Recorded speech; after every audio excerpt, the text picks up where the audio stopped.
Good evening, everybody. Welcome in and welcome to the Bullshit Betty Show. Oh boy, oh boy. We wanted to talk smack about somebody tonight. We got somebody to talk some smack about. So come on in. Let's do it. How are y'all doing? Alrighty, alright. Welcome in, everybody, on this, I would say gorgeous Saturday evening, but that's remains to be seen in Florida. Butterfly, how's the weather your way? Any better? We've both been experiencing lots of rain and wind. It rained here again all day, but it looks like it stopped raining now. But I'm inside. The rain can stay outside. But honestly, I'll take the rain because it's been so dry here. And yeah, needed a little bit of rain.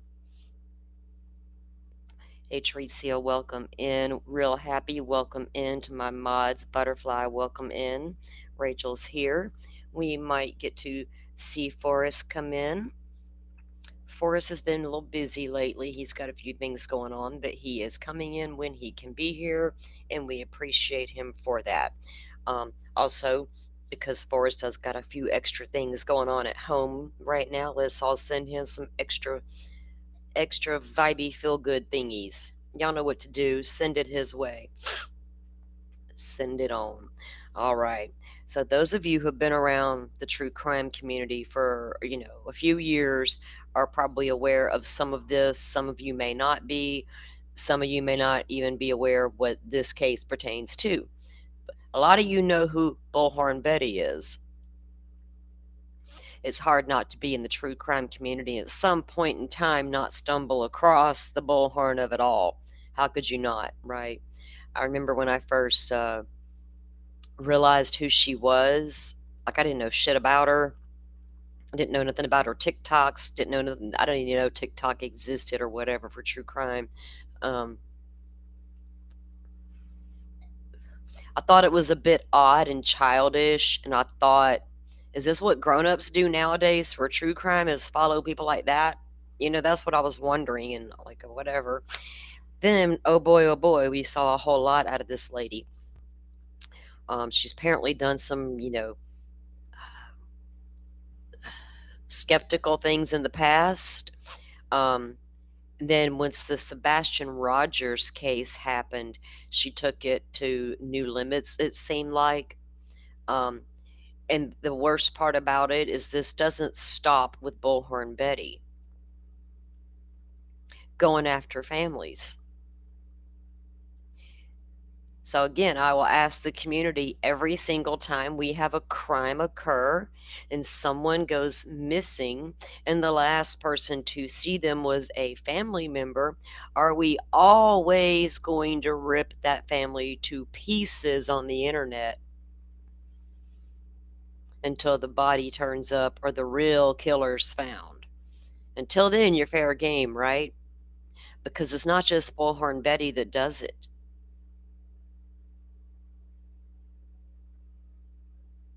And they don't just base it on evidence or lack of. They base it on whatever's bringing in the clicks and the views today. And that's just the way it is for some creators. Some don't even think about that part of it when they're doing this. Never crosses their mind. I promise y'all, when I'm making the thumbnail, the last thing on mind is this going to drive people in? I don't even fucking know how to make these thumbnails. I just throw the information on there. If they come, they come, right? I feel like some of it, but going after families is not a new thing. But it gets really messy when it gets to social media, right? We've all seen how it can do. In this case, just went next level with it. Bullhorn Betty pulls tactics that she thinks are fair. She does things in the name of quote unquote media, and apparently you can just order your media pass off some website, according to Joe Schmo. I heard Bullhorn Betty say one time on one of her lives she had to print out a new one.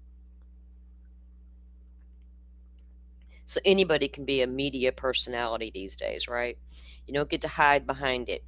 You don't get to hide behind all your credentials hanging on the wall and say, this on the wall right back here, all of these credentials gives me the right to say whatever I feel like saying. Because, critical thinkers and all that. Um,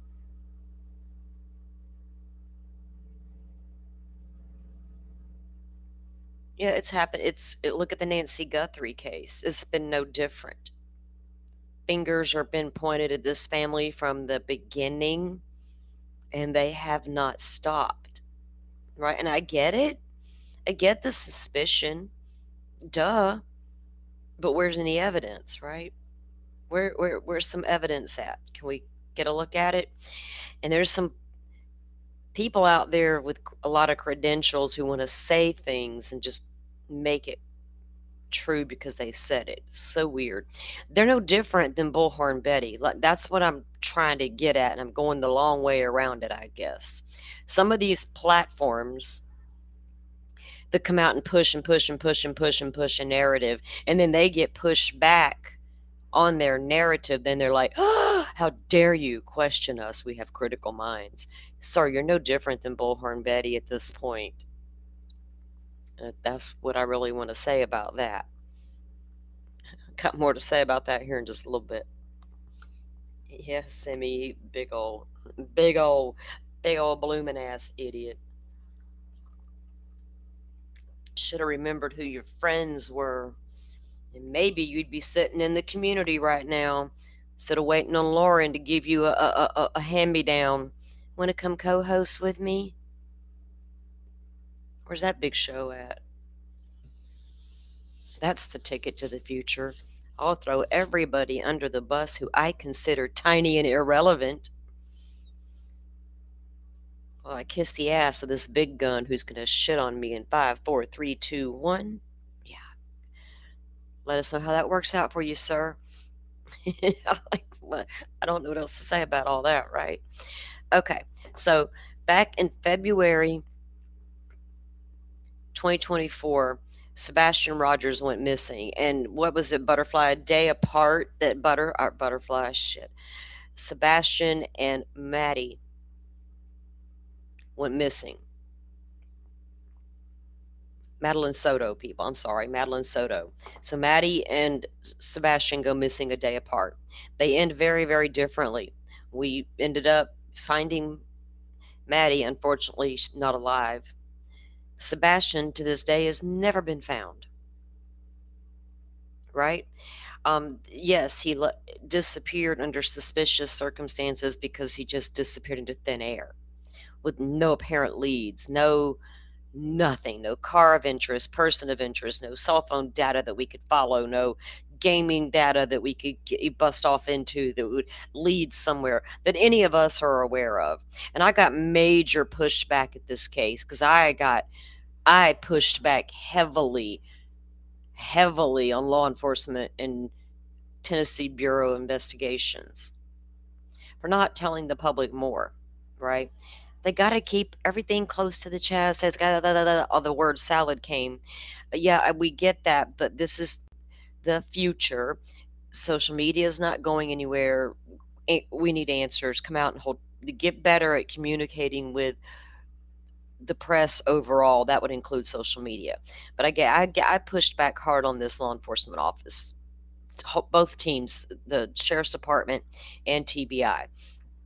But there was nothing that we know of. Now, if there was any kind of trail as far as data goes, it's never been released to the public, and it appears that every lead that they did have turned out to be cold. And because nobody could say when Sebastian actually left the home, there was no indication of how he left the home. It appeared he walked out the door on his own, barefoot. Nobody can wrap their head around it. Therefore, it has to be the mom. She was the last person in that house with him, right? And Bullhorn Betty went in hard. But she wasn't the only one. There were a handful of people who decided to insert themselves into the Sebastian Rogers case, and they were all leveling accusations. They were all platforming the Proudfoots, platforming Seth Rogers as fast as we could get them on the panel. We're, by God, we're doing it, right? Not because they wanted the truth out there,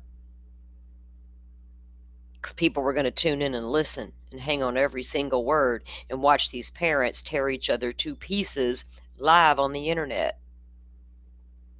That whole case turned into a shit show. Aaron Cross and them want to describe Miss Nancy Guthrie's case as a shit show. Take a look at Sebastian Rogers, right? Don't know about the investigation being a shit show. Can't go there yet. Doesn't mean it's a bad investigation when there's no leads. Who knows? But Bullhorn Betty continued and continued to go hard at the Proudfoots. But she literally wasn't the only one. But she took it so far they had to start filing protective orders, right? I don't remember the day, Butterfly. We were talking about this earlier, Rachel. At one point during this investigation of Sebastian Rogers, they were all in Tennessee, of course. Bullhorn Betty shows up. And at one point, she did, I can't find the video. I don't know. She's got 4 on her Sebastian playlist right now that are not public anymore. They're private, right? So I don't know if this is one of them or I can't find it. But she chased Chris's stepfather, was it, down the street in a car. Jumps out at the red light, starts having words with him, all kind of stuff, Following somebody is one thing if you're trying to do covert, investigation. But jumping in people's faces and following them, come at me like that. Let something happen in my family that's that hardcore, and I got some Bullhorn Betty type or JLR type following me through the hood. This girl, Bullhorn and JLR, I'm not a fucking transplant. I'm a native to the Florida swamps. This girl will pull over and ask you, what the fuck you doing? Kind of like Carlos did when the cops were following him. Excuse me, can I help you? Following people around. Did you find the video? Where is it? Did you drop it in Discord for me? Did I not check it? Hold on.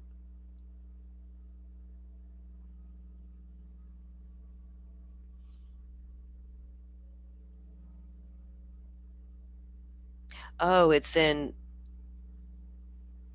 Wait. Let me write that down. Hold on. It's within her video, the titanium built video. Okay. I did see that you sent me that video, but I missed that there was the timestamp.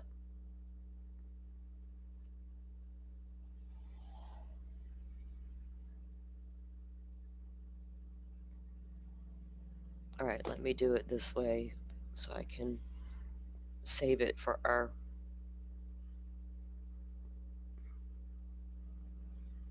Okay, so Butterfly found that. We'll take a look at that in a minute when we get to our video segment here.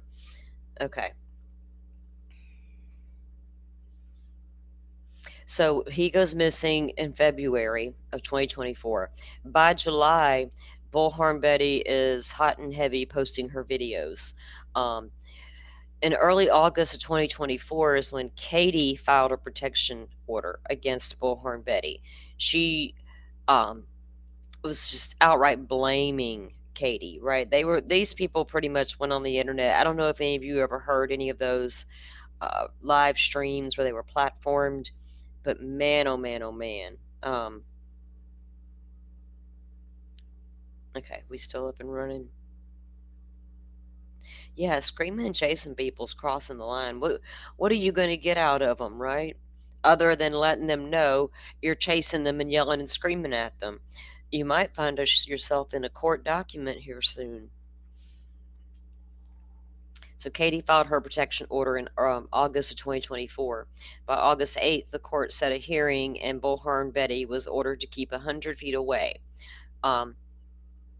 everybody knows everybody was following Chris and Katie around during that time. There was at least a dozen YouTubers doing it, following them to Memphis, all over the place.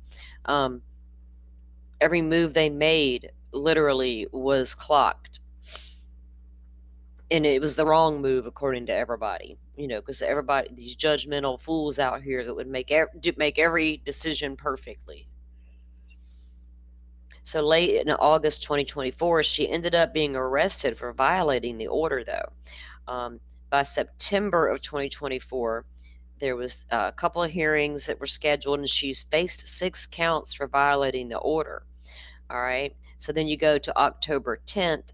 There was a 4th order granted. It was a separate order, and that one was granted over to Chris's stepfather to protect against Bullhorn Betty as well.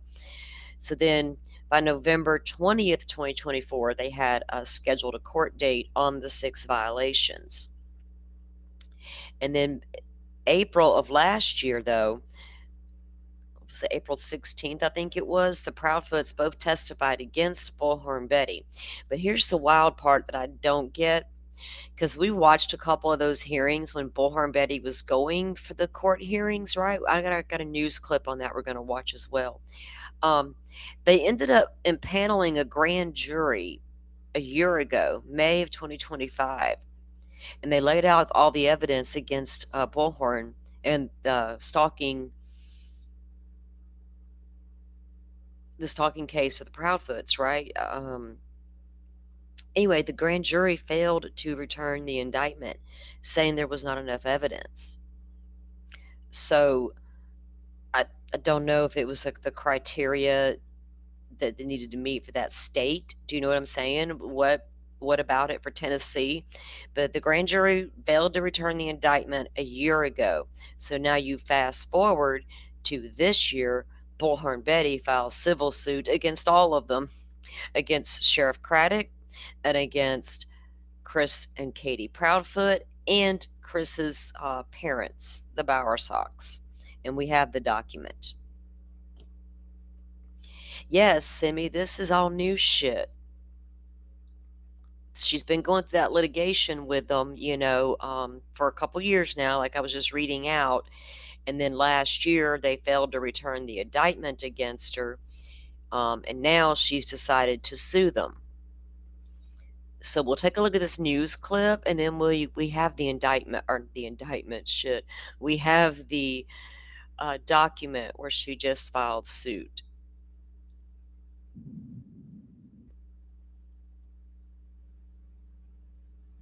Okay, let me get the screen up here.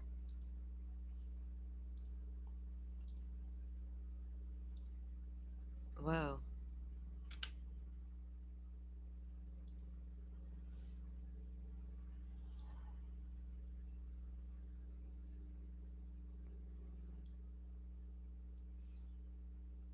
I feel like I need to come on here and set everything up 2 hours in advance, but it won't save it like that. I don't know shit about her. Simi says, a lot of us wish that we didn't, right? I only learned of her because, just learning of true crime on YouTube and like the TikTok and stuff, like social media. Because I'm old school. I was like on TV for my true crime, right? All the documentaries and stuff you would always find on all the cable channels and news programs and all. It's all the normal places we would go get it. And then social media happened, like especially during the pandemic and all that. I think Bullhorn got a lot of attention during the Gabby Petito case because she showed her ass big time out there, screaming with her bullhorn outside the house, her and JLR teaming up down there and doing their things. She's had a trashy way of doing things, which I always thought was a little dangerous when I first saw her. I was like, man, you could get your ass hurt. Where I'm from, you get your ass hurt walking up in somebody's yard acting like that. Especially throwing accusations out your mouth at them people, right? You get yourself hurt for that kind of stuff. We got that one story around here I'll never forget. It was like we all laughed and laughed for days on Facebook. The cops made a big joke about it. These two local girls got into a fight on their cell phones. The other girl tells the other girl, pull up. "Oh, you shouldn't have said that, because guess what happened? She pulled up." We were all like, well, hell, she told her to pull up. You just don't do it. You just don't do it. Some people play, and some people do not. Bullhorn Betty, I don't know. I'm surprised somebody hasn't played with her yet. Do y'all know what I mean? Like the parents of one of these families that she um, annihilates. Now, she didn't do that with Gabby Petito's family, of course, but she gets out there and just makes all that unnecessary noise as if she's going to get to the bottom of the case, right? Kind of like a lot of people do, but they do it in a more subtle way. We're going to get to the bottom of all of this, and you only need to listen to me, blah, blah, blah. Bullhorn's method is more for, to me, there's true crime creators that talk about crimes, then there's true crime entertainers. There's a difference. Sebastian Rogers went missing from Hendersonville in 2024, prompting national coverage and a social media investigative frenzy. A content creator known for covering the case is now suing the Sumner County Sheriff and others after she was arrested for allegedly harassing Rogers' family. Welcome to News 2 at 5. I'm Haley Wilgus. News 2's Caitlin Quisenberry breaks down those claims. Her last name is Quisenberry. I was like, is she inquisitive? I don't know why that struck me like that, Quisenberry. I don't know if I've ever heard that name. YouTuber and content creator Andra Griffin, also known as Bullhorn Betty, has filed a lawsuit against a long list of defendants, including Sumner County Sheriff Eric Craddock, a Sumner County detective, and the mother, stepfather, and 2 other family members of missing Sumner County teen Sebastian Rogers. Y'all notice there's 2 people sitting in that courtroom I recognize. Do y'all? In the 10-page lawsuit filed on Thursday, Griffin claims her constitutional rights were violated, including her Fourth Amendment right against unreasonable seizures and prosecution. The lawsuit also accuses the sheriff's office and members of Sebastian Rogers' family of targeting her because of critical comments she posted to social media about the investigation and the family. Griffin adds the defendants reportedly acted, quote, recklessly and maliciously, leading to orders of protection and eventual damages, including time in jail and a $20,000 bond. It was due to an increased fear because of the danger from threats, harassment, and as well as trespassing. She's reporting a bunch of lies. She's harassing me, harassing my family. Those comments came during a court proceeding last year, when several of the defendants accused Griffin of stalking and harassing the family. This is First Amendment protected speech. There has to be some action that will require that by Ms. Griffin to direct that to the petitioners. And the statute clearly says that it's only a violation if the defendant knowingly does that. According to the district attorney's office, the grand jury ultimately declined to indict Griffin because they did not believe there was enough evidence. Griffin is asking the court to block any further retaliation action against her, along with compensatory and punitive damages. She is also requesting a jury trial. I attempted to reach out to Griffin, her attorney, and all the parties named in this lawsuit. I'm still waiting to hear back. The Sumner County Sheriff's Office says they cannot comment on pending litigation. Haley. So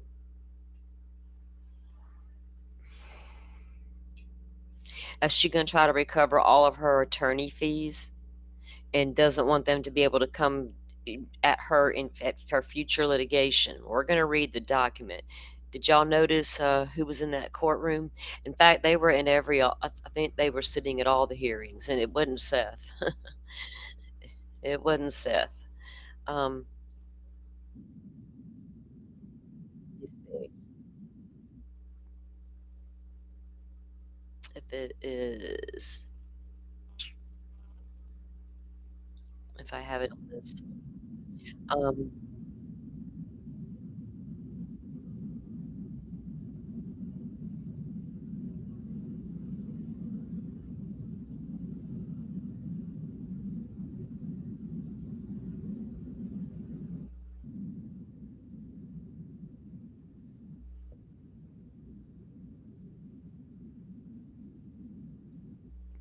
Hang on, this thing was in my ear. At the same time I'm trying to do something, this thing talks in my ear. Like, no, go silent. Bothering me. Can't think.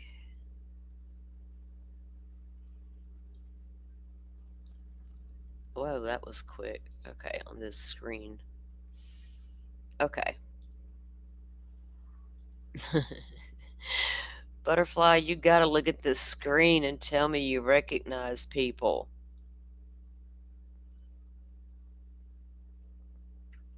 Let me see what these comments are saying. What's a fact you don't want to know? Betty is a true crime exploiter. Yes, indeed, Kiwi. That ain't no lie. Yes, Butterfly, you did. You did notice. Okay.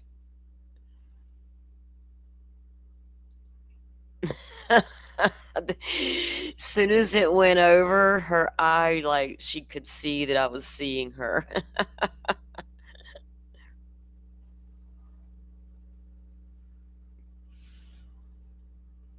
Yeah, so she is suing the sheriff of Sumner County, the Proudfoots, Chris and Katie, Sebastian's mom and stepfather, and she also suing Chris's parents, his mom and his stepfather, because they all sued her in the beginning, right, for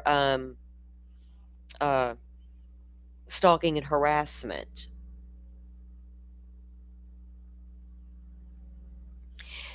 Streets, I don't know that Erica ever worked Sebastian Rogers' case.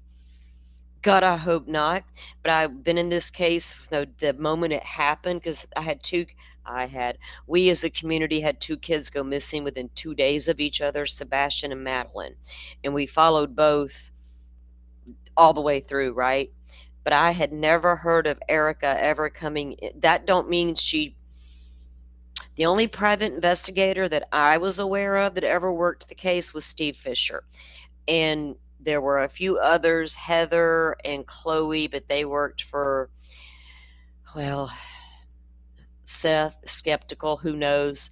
But that would be interesting to know. Is she like Erica? Who? Bullhorn Betty? Bullhorn Betty's no investigator. She's just a YouTube content creator that holds a bullhorn and wants people to think she's an investigator, right? She's just a fake ass on the internet. But she wreaks a lot of havoc in a lot of cases. Doesn't apologize for any of it, doubles down on it, throws things in people's faces, goes hard and heavy after whoever, as if she has no filter and no consequences for her actions, right? She used to run thick with JLR, then they had a falling out at some point, and I really don't even, I just stuff I've heard, right, on the streets. I was never like in her community to know. Now, one of the mods, we did discover a whole entire docket of cases on Miss Bullhorn. And I was like, whoa, lady, she likes to litigate.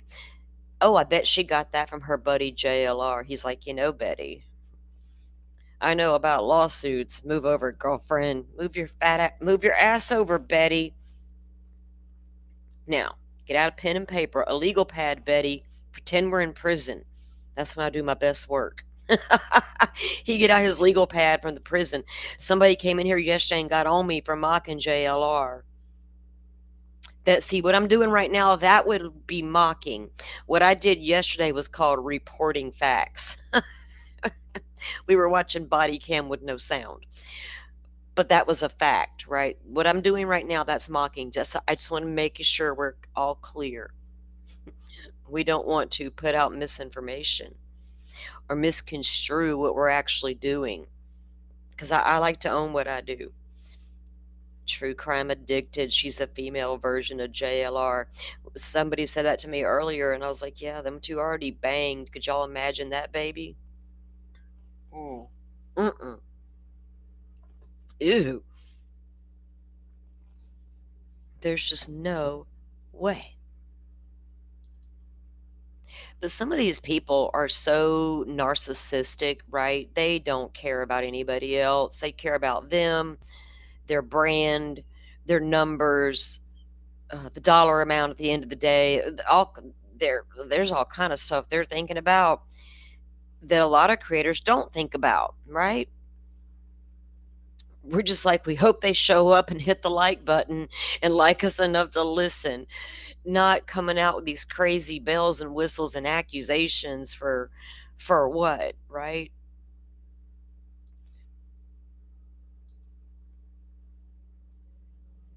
Okay, let me pull up the document and let's see if we can read it and see if we can see if y'all know how we love to read documents around these parts. We love the documents.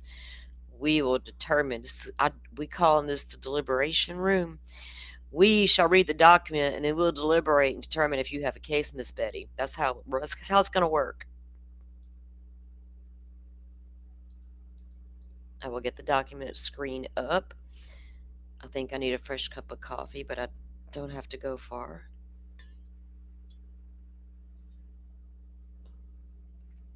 Okay, let's see.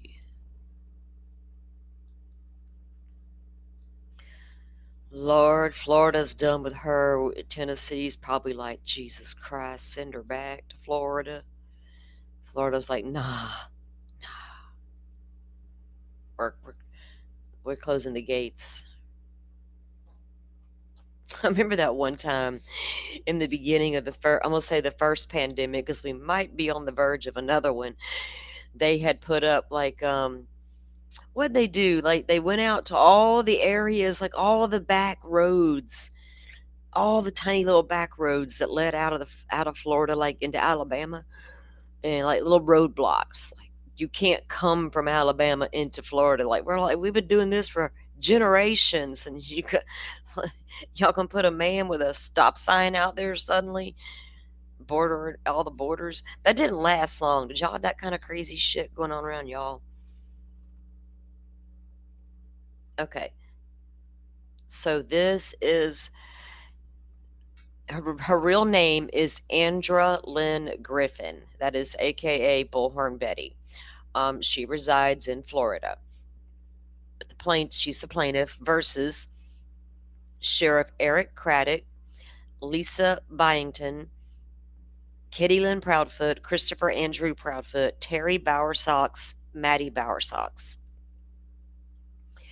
The complaint comes the plaintiff, Andra Lynn Griffin, and files this complaint against the defendants, Sheriff Eric Craddock, Lisa Byington, Katie Lynn Proudfoot, Christopher Andrew Proudfoot, Terry Bowersox, and Maddie Bowersox, and would show the court as follows. Introduction. This is a civil rights action brought pursuant to 42 U.S.C. 1983, seeking declaratory and equitable relief, compensatory and punitive damages, as well as other relief against defendants for violation of the plaintiff's Fourth Amendment rights to be free of unreasonable seizures and prosecution except upon probable cause. She wants to be compensated for punitive damages and relief against violations of the Fourth Amendment and her right to be free of unreasonable seizures. What did they seize? Her mouth? Silence. Yes, I think that's what she's trying to say. Plaintiff Andra Lynn Griffin, all times relevant, was a citizen and resident of the state of Florida. Defendant Eric Craddock is and was at all times relevant the duly elected sheriff of Sumner County. So in his capacity as sheriff, Craddock was the sole and final decision maker for Sumner County related to the established policies, customs, procedures, including the hiring, supervision, and training of employees, such as defendant Byington for the Sumner County Sheriff's Office. Defendant Craddock is sued in his official capacity. So she's suing the sheriff in his official capacity because he was supervising Detective Byington here, but I don't know what the detective did to upset Miss Bullhorn Betty. Defendant Byington, at all times relevant upon information and belief, was a citizen and resident of Sumner County and was a detective for the Sumner County Sheriff's Office. The defendant is being sued in her individual capacity only. So, what'd she do to Miss Bullhorn? Defendants Katie Lynn Proudfoot and Christopher Andrew Proudfoot are the mother and stepfather of missing youth Sebastian Rogers. I took a moment for Sebastian. Just in case you're out there somewhere, son. I hope one day I'm the one that finds him. I just stumble upon him one day. They're like, dude, really? Where you been? Do you know who you are? Don't say it can't happen. J.C. Dugard, and many, many more. Defendants Terry Bowersox and Maddie Bowersox are the stepfather and mother of defendant Christopher Proudfoot. And all these defendants are and were at all times relevant citizens and residents of Sumner County, Tennessee.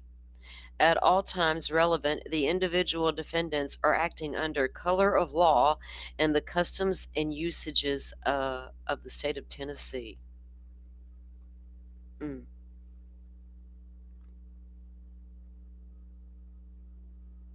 Yes, Craddock did get attacked.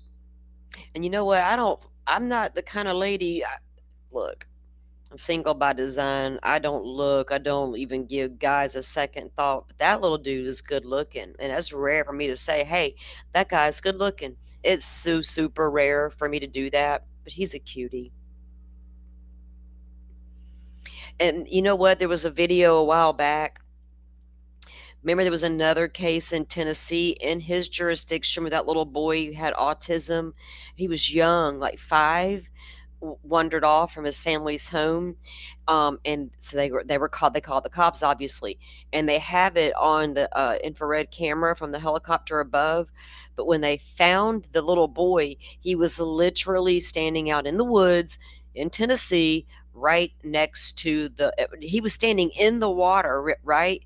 And Craddock was the one who was on camera running into the pond, grabbing that baby out of that pond. And I'll never forget seeing it, because I remember thinking, I bet you never finding Sebastian Rogers will never leave that man. And scooping that baby up out of that water was one way of saying it will never happen again on my watch. Right? I feel for a lot of these officers that people think don't care. I think they do care. Not all of them. Tunnel vision, simple-minded folk. I'll be nice. I digress. Hey, you'd think it was a full moon out there.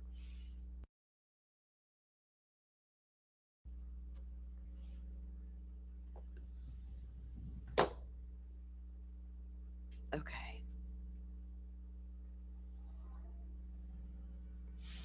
Right? Butterfly. And y'all know, but the thing about the bullshit with these cases are so delicate already. They don't need the extra bullshit, but by God, it's going to come, isn't it? And we have to wade through it, unfortunately, sometimes,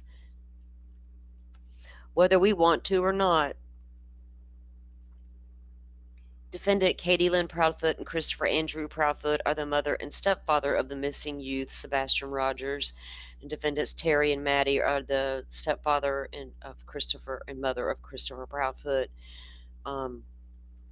At all times relevant, the individual defendants are acting under color of law and the customs and usage of the state of Tennessee. And she gives the jurisdiction and the facts.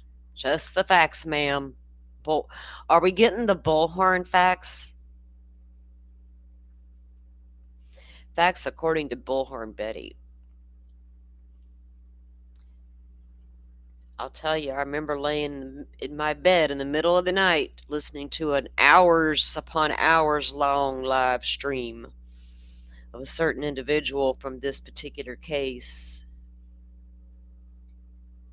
And got totally fucking creeped out while they were talking and telling their cute little story that everybody else thought was hilarious. I sat up in my bed. I got the chills. I got up. I couldn't shake the feeling.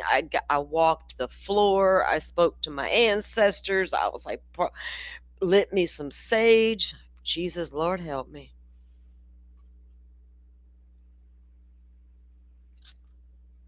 Lord, help me with that one, because that was weird. There was some weird stuff about this case. Sorry, y'all, I'm across the room refilling the coffee.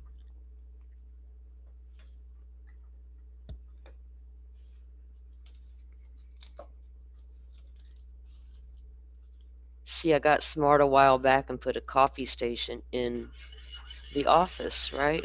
You hear me stirring my creamer? I could turn it down, but I'm across the room. Sorry. I don't think about some of the things I'm doing while I'm doing them.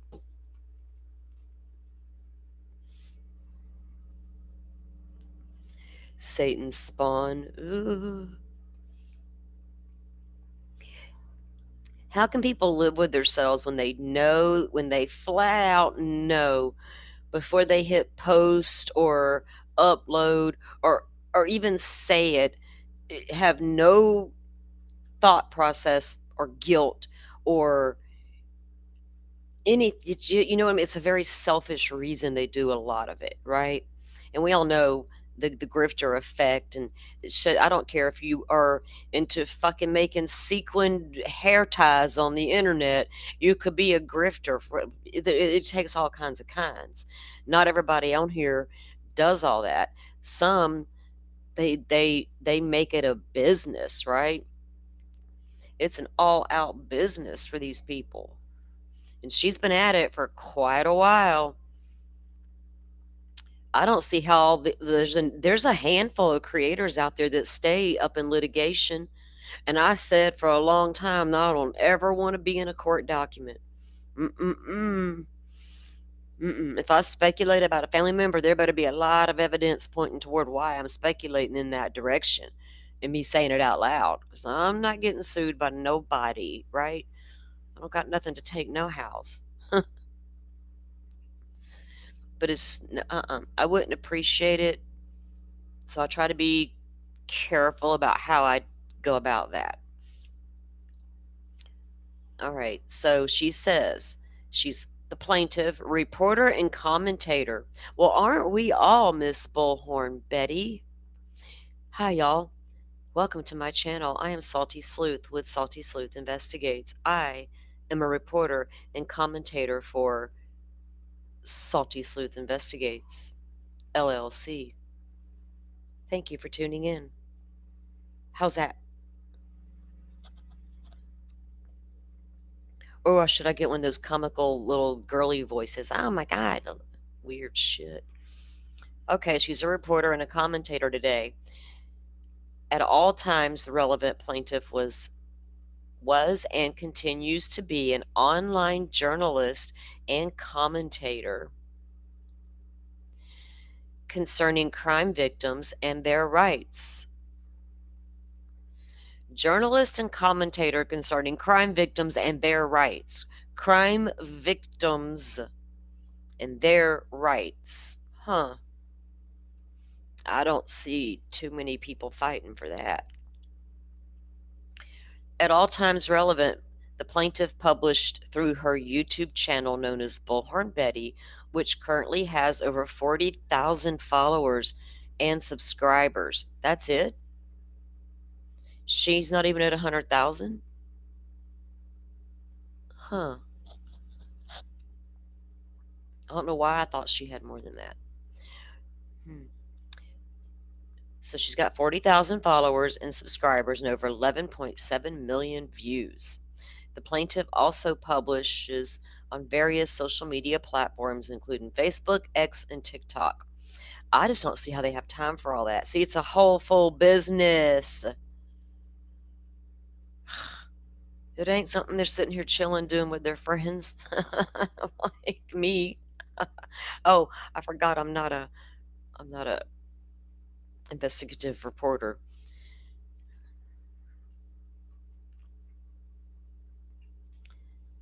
Okay, so she's on all the socials. She's got approximately 190,000 followers and receives between 500,000 to 2 million views per month. Wonder how, damn. Just in views alone, I wonder how much money that is, because I tell you, it's like pennies on the dollar for like people viewing your show when they're just watching you or whatever, watch ads or whatever the hell they call that shit. Damn. I don't know what you got to do to get them kind of views, but I'm not doing what she does. That's ridiculous. Throughout her career, that's scary that that many people actually tune in for that shit show and eat it up as all facts. Okay, well, Bullhorn cares to those 2 million views per month. Throughout her career as a journalist, plaintiff, I wonder, oh, them are all TikTok people?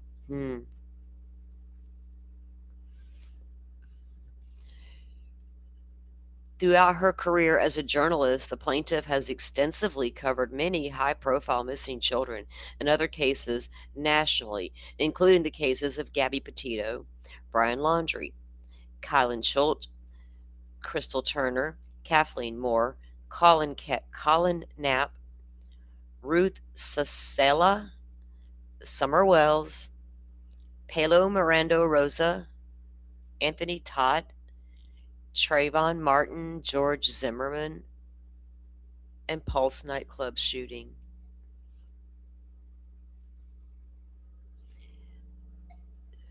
Plaintiff's reporting work has taken her to many parts of the country where she has helped investigate, assisted in search and rescue efforts, and sought answers for families and her audience. While on her investigative trips, the plaintiff reports her activities, her findings, and opinions, sometimes reporting live from various locations. On February 26, 2024, Sebastian Rogers, who was at the time 15-year-old autistic boy, was reported missing from his home by his mother, defendant Katie Proudfoot, and his stepfather, defendant Christopher Proudfoot. Now, pause, because you're going to say he's a 15-year-old boy who is autistic. Ma'am, you've said a whole hell of a lot on your channel about Sebastian Rogers and his inability to even think or form a sentence in your mind, which is far from Sebastian Rogers' truth. Soon thereafter, a community-wide search effort began that was initially reported by a local news station that same day. Because Sebastian was not located, an Amber Alert was issued and the community search continued. Since reporting Sebastian missing, the defendants Chris Proudfoot and Katie Proudfoot have given multiple interviews with both traditional news and online media outlets, including WSMV4 Nashville, Nancy Grace, and several others. Plaintiff's coverage of Sebastian's disappearance. Sebastian's disappearance attracted the attention of media outlets nationwide, including numerous online media reports and content creators such as the plaintiff. Plaintiff's reporting and commentary regarding Sebastian ultimately became critical of the Sumner County Sheriff's Department handling of the investigation of Sebastian's disappearance and began raising questions about whether any family members were involved.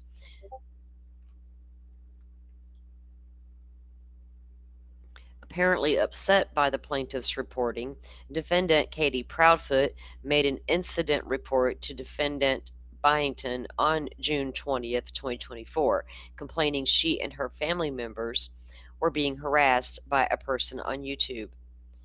The plaintiff had made several YouTube video chats regarding the theories and opinions as to the investigation and the juvenile's disappearance. The incident report also states, on or around June 22nd, 2024, Detective, here it says Defendant Boynton, but it's Detective Boynton received information that Bullhorn Betty was in Sumner County and posting videos and going live while driving around the area, to include the defendant Katie Proudfoot's home and Chris Proudfoot's workplace in Memphis, Shelby County, Tennessee, which, yes, she did all that. Defendant Katie Proudfoot and some of her family members believe Bullhorn Betty is harassing and stalking them, while also encouraging public to photograph and or video them while out in public and to send that data to her. I won't be surprised. Look, I knew when to look down at this phone and look at the comments. Is my feral friend running loose tonight? What you said, girl? Yeah. See you next Tuesday. Oh, goodness. My feral friend. It's all good. Simi helps me keep it real. We'll take him out back to the bayou, girl. We'll show him about these gators.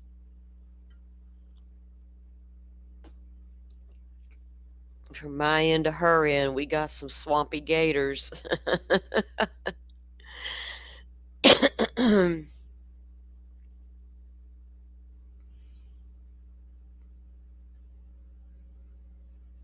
Wonder if Bullhorn Betty could walk out her back door and see a 14-foot gator at any given time. I hear they eat people. Eeh. JLR, Bullhorn Betty, y'all be careful out there. They're like, the JLR be out there one day walking along. Sometimes he does that, like live from the Florida beach, and like all of a sudden, chomp. Like, what happened, JLR? Call for help. Chat's going crazy. Here's a super chat. It'll help get a fake leg. Oh, shit. I can't stop it. I gotta stop myself. Okay. Sorry if any of you are JLR fans. Maybe not. Pull up our big girl pants today. I don't know. On or around June 22nd, so she's following people around, she's harassing and she's stalking, taking videos, and encouraging the public to also do the same and send it to her. And they obliged. On June 22nd, the plaintiff traveled from her home in Florida to Sumner County, Tennessee, where she spent 3 days reporting on Sebastian's disappearance. And I'm sure her community helped finance that. During her time in Sumner County, plaintiff broke no laws, did nothing illegal, and simply engaged in general reporting endeavors. Afterwards, she returned home to Florida. Is that a general report to get in the car and? I mean, I've seen Nate Eaton chase that one chick down in Hawaii, Lori Vallow. That was good shit. But damn it, man, her kids were missing. This lady was this guy. So this was Chris Proudfoot's stepdad. She's like, give me the scoop, sir. She could have caused an accident. She's dangerous, Bullhorn Betty. We had to give her a new name. Dangerous Betty. Unbeknownst to the plaintiff, on July 25th of 2024 and August 1st of 2024, the defendants Katie Proudfoot and Terry Bowersox and Maddie Bowersox, based upon false and or misleading affidavits, sought and obtained ex parte temporary orders of protection from the General Sessions Court of Sumner County, Tennessee. Defendant Christopher Proudfoot similarly obtained an ex parte temporary order of protection on the same false or misleading based on August 17th. She's like, they're lying to the court to get these orders. That sounds like some HTC shit right there. You don't understand, Judge. It's not stalking. It is stalking. It's not. It is. Depends on what state you're freaking in, you dummies. Like they should know that, right? Kind of like Crime 101, what state are you in? Look it up. No matter what kind of crime you commit, it could vary state to state.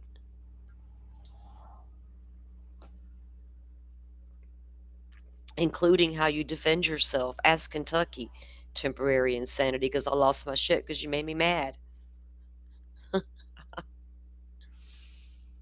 Weird.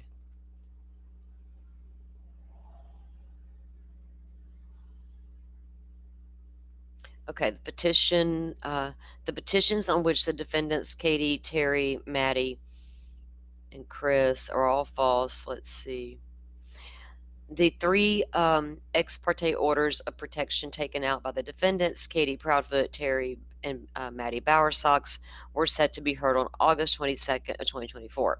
The petition of defendant Chris Proudfoot was set to be heard in August of 2024 as well, on the 29th.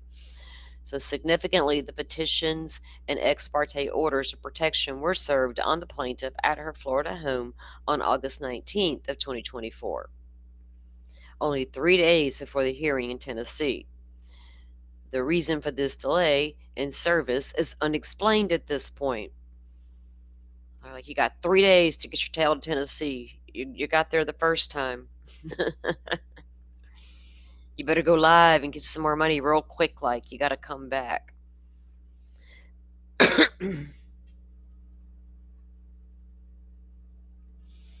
You contributing? Quit Simi's contributing.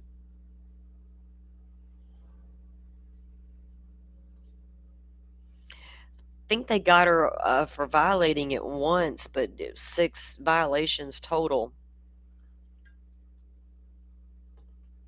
During the one, the one ended up with 6, but I'm not sure how it all unfolded and what each specific was as related to that. Okay. So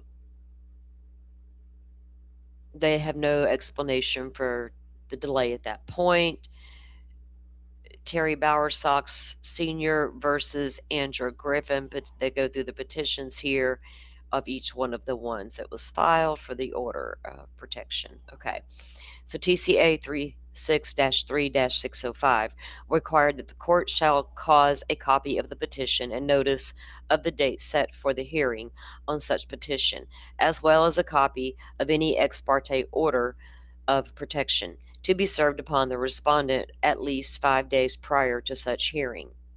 However, on August 22nd of 2024, and in direct violation of TCA, the local General Sessions Court Judge Ronald Blanton held a hearing with the defendants being present and entered orders of protection against the plaintiff, all contrary to explicit statutory mandates. Lord, she's just kind of like crying litigation foul, right? You didn't quite do something right, or did. I wonder who's her attorney.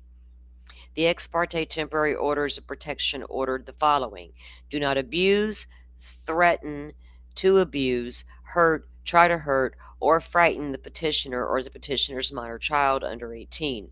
Do not put petitioner or the petitioner's minor children under 18 in fear of being hurt or in fear of not being able to leave or get away. Do not stalk or threaten to stalk the petitioner or the petitioner's minor children under 18. Do not come about the petitioner and the petitioner's minor children protected by this order for any purpose. Do not contact the petitioner or the petitioner's minor child protected by this order, either directly or indirectly. This sounds like standard language you would get in a protection order, right? Where a minor child could be included, because Katie did have a stepchild. Chris has a daughter.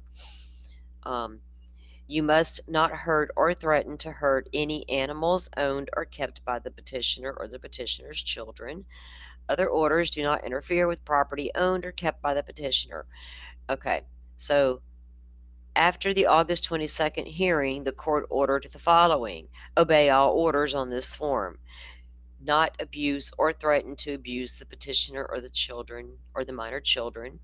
No stalk or threaten to stalk the petitioner or the minor children. No contact. You must not come about the petitioner. So, no contact with the petitioner or any minor children. Stay away. Personal conduct. You must not cause intentional damage to the petitioner's property. You must not hurt or threaten their animals. Orders to the respondent about firearms. You must not have or attempt to have, receive, or in any other way get any firearm while you know what? I bet you Bullhorn packs a pistol. She says she's a packing Betty. She has that right here in Florida.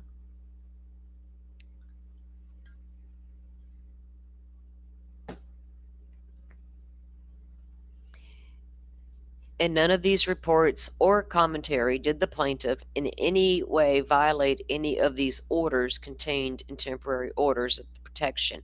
So she's like, I can do everything as long as I don't threaten them, their minor children, or their animals. I can say they did a lot of things. I can say the dog barked at 2 a.m., but I don't threaten to kill the dog for barking at 2 a.m.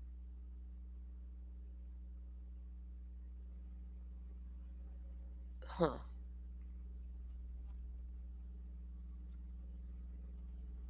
You got to put it in black and white for some of these people. Like, they should have known for Bullhorn you were going to have to do just that, right? In response to the plaintiff's publication of her reporting and commentary, the defendant's family and Byington acted jointly, in concert, in combination with the probable cause to believe a crime had been committed, obtained a total of 6 arrest warrants, charging the plaintiff with violation of an order of protection. See, there were 6 individual violations, and she's going after the detective because she took the report, right, that she feels was ill-gotten. 2 days later, on August 24th of 2024, plaintiff was arrested in Montgomery County, Tennessee, when she appeared at a vigil organized on behalf of the missing child. Some of us can recall when that happened.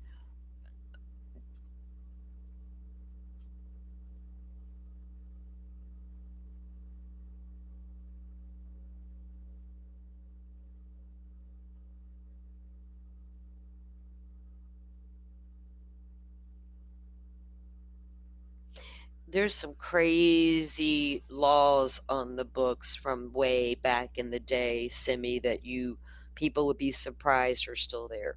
I was watching this documentary about that one time. God, it was decades ago.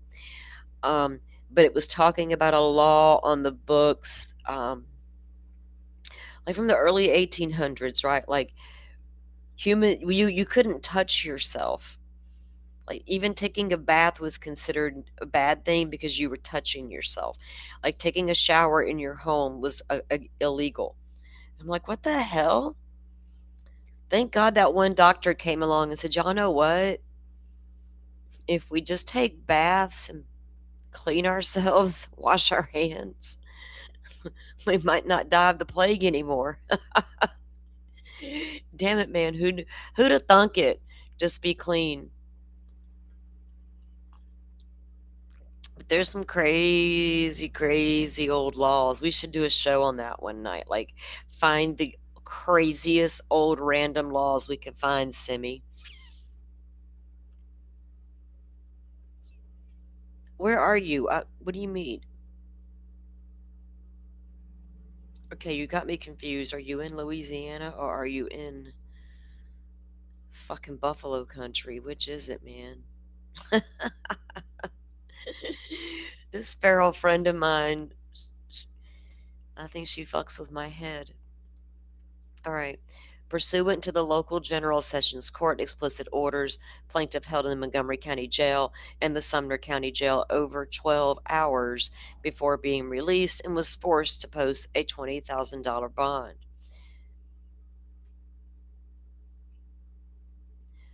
Well, if you were held for over 12 hours, you probably had to go the next day and before the judge and do all the things. Like, so you got treated like a standard criminal, a standard person that got arrested.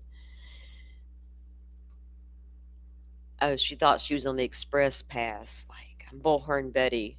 I have a media pass. Express me through the jail. Express checkout. The charges against the plaintiff were ultimately dismissed when Sumner County grand jury returned no true bill on May 9th of 2025. So that's interesting. That makes me want to look up the law in Tennessee. What? So the accusations are pretty specific.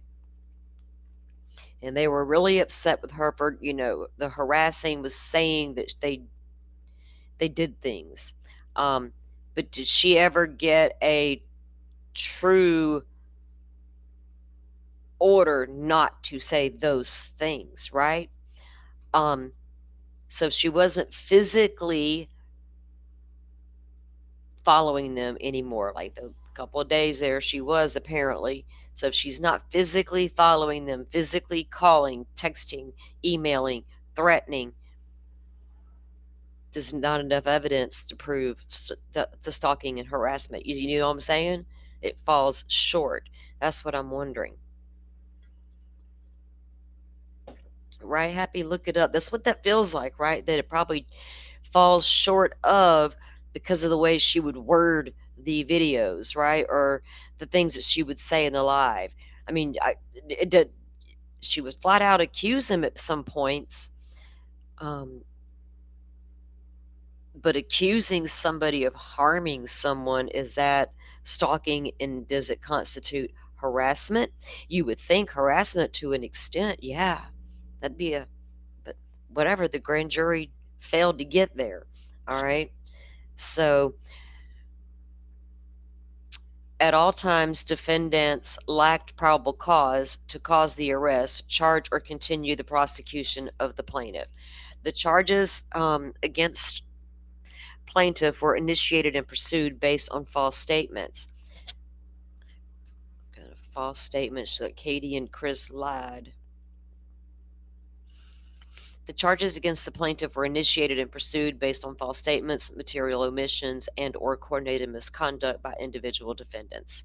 The plaintiff's reporting and commentary constituted protected expression under the First Amendment and were the motive for the defendants to cause the proper arrest and prosecution of the plaintiff.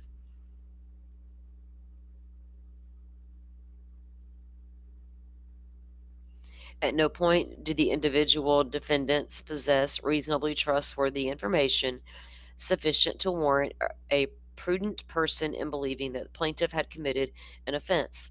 Any finding of probable cause was the product of defendant's misconduct in violation of the Fourth Amendment. At all times, defendant Craddock established and/or maintained policies, customs, and practices that were a proximate cause of the improper prosecution of the plaintiff, which included failure to train, supervise, monitor, or discipline his deputies regarding the constitutional limits of initiating and continuing the prosecution of criminal charges. Defendant Byington relied on biased, complaining witnesses without adequate corroboration. She's going to fall so short on this part. The sheriff and the detective here ignored exculpatory information, presented false or misleading statements, and/or made material omissions, criminal process, or even. It's one thing to say that the Proudfoot lied to the detective, right? But the detective went along with it, fabricated and lied as well. And then the Craddock's like, yep, that's like, I'm right there with you guys. Stick it to the bullhorn. Craddock knew or should have known the defendant Byington engaged in this improper conduct, particularly in a high-profile case that involved a reporter who was openly critical of the sheriff's department. Like, you should have known about me on Bullhorn Betty. Damn it. All of which was the driving force and approximately caused the constitutional violations set out above. Defendant Craddock's improper actions combined with a retaliatory motive to silence protected criticism. was a moving force behind plaintiff's prosecution without probable cause and resulting deprivation of liberty and other damages.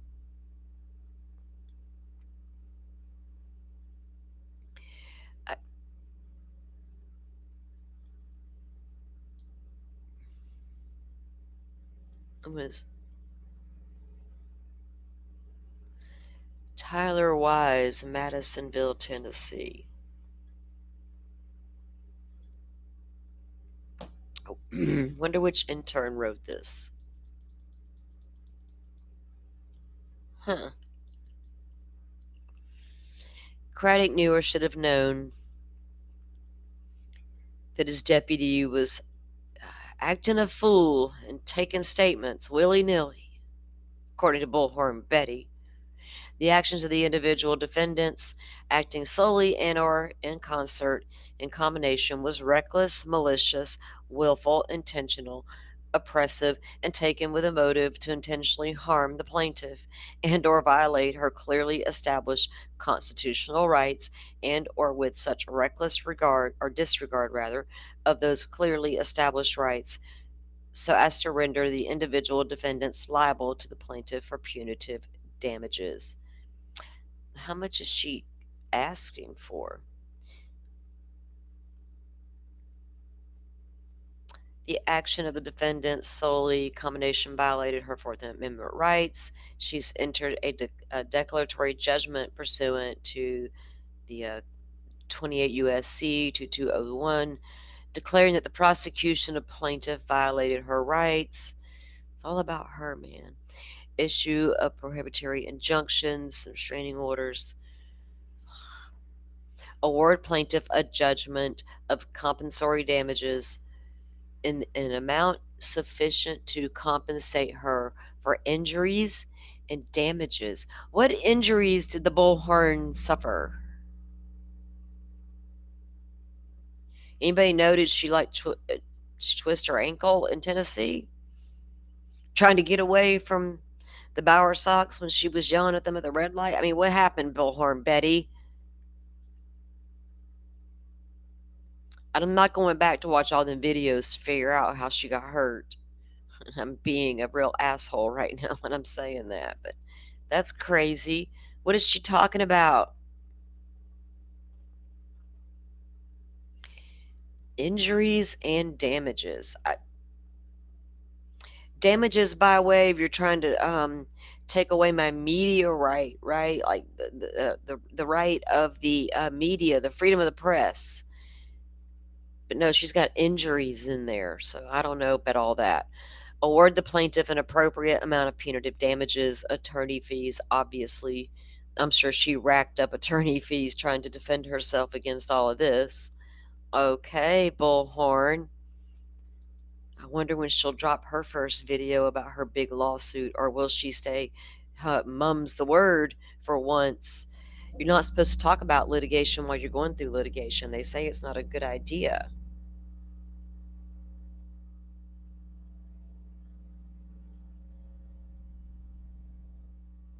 Oh, really, Simi? The name there, I see what you said, your comment there about the name being not a common name. That's wild. You never know.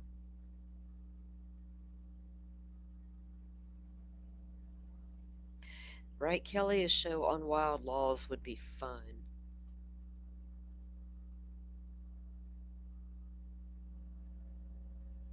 So it's in this titanium clip. Let me see if I get. Is that the timestamp from the transcript, Butterfly? I didn't ask you that part. Let me see if I can get it here.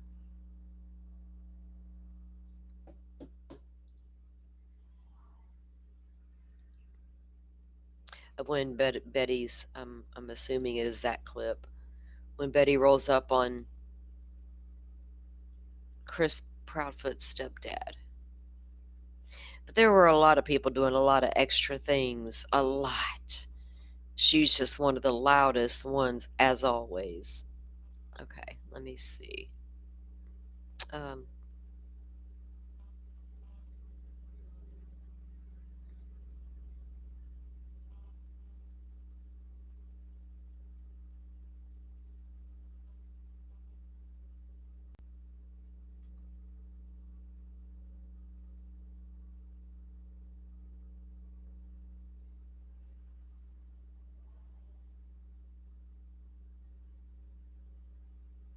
But that's not from the transcript, though. That timestamp isn't. It's from the actual.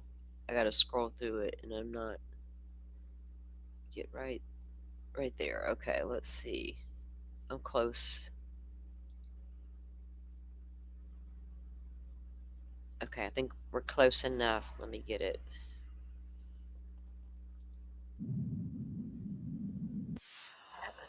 It went to the beginning. Stop. Hang on. Well, that's wild.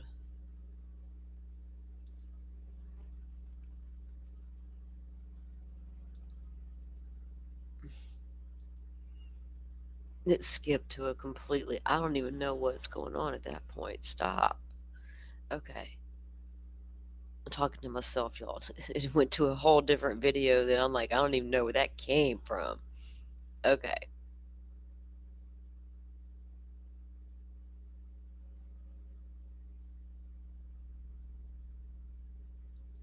Okay, here it is. Got it. Okay, let me put her on pause. All right. So here's one of the incidents where she is in Tennessee and she sees Chris Proudfoot's stepdad in town. Okay. Let me get all this extra stuff out of the way. And this is Titanium Built's channel had this video where we found it. Okay. Let me well. End up gladly paying for. Believe that. Y'all know this lady's annoying. Believe that. My audience will pay for my ticket. It's not coming out. You guys are idiots. Just stupid. I hate like these people. Like they don't want this boy found. They don't want this boy found. Cluminati, Queen Bee, the Proudfoots. They don't want this boy found. Oh well, look at there. Queen Bee, Cluminati, the parents, they don't want this boy found. Why the hell would people not want this child found? Why would Queen Bee not want this child found?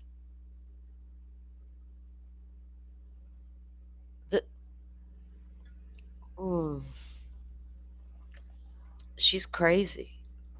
All they're looking for is either to go to jail or put me in jail, but they're going to be in jail before I am. I can guarantee that with the way they're going. So it is what it is. Bullhorn Betty didn't even get a warning. I did nothing wrong. Nothing. Dum-dums. Again, not breaking the law. Dum-dums. Is this after it, Butterfly, or? Hope everybody's been doing well. I can't even read. Let me put my glasses back on. I knew that officer was coming for me. Yeah, well, that's why I what'd you waved at get? him. He turned around. I knew it. Wait a second. I think I went They too threatened far. me.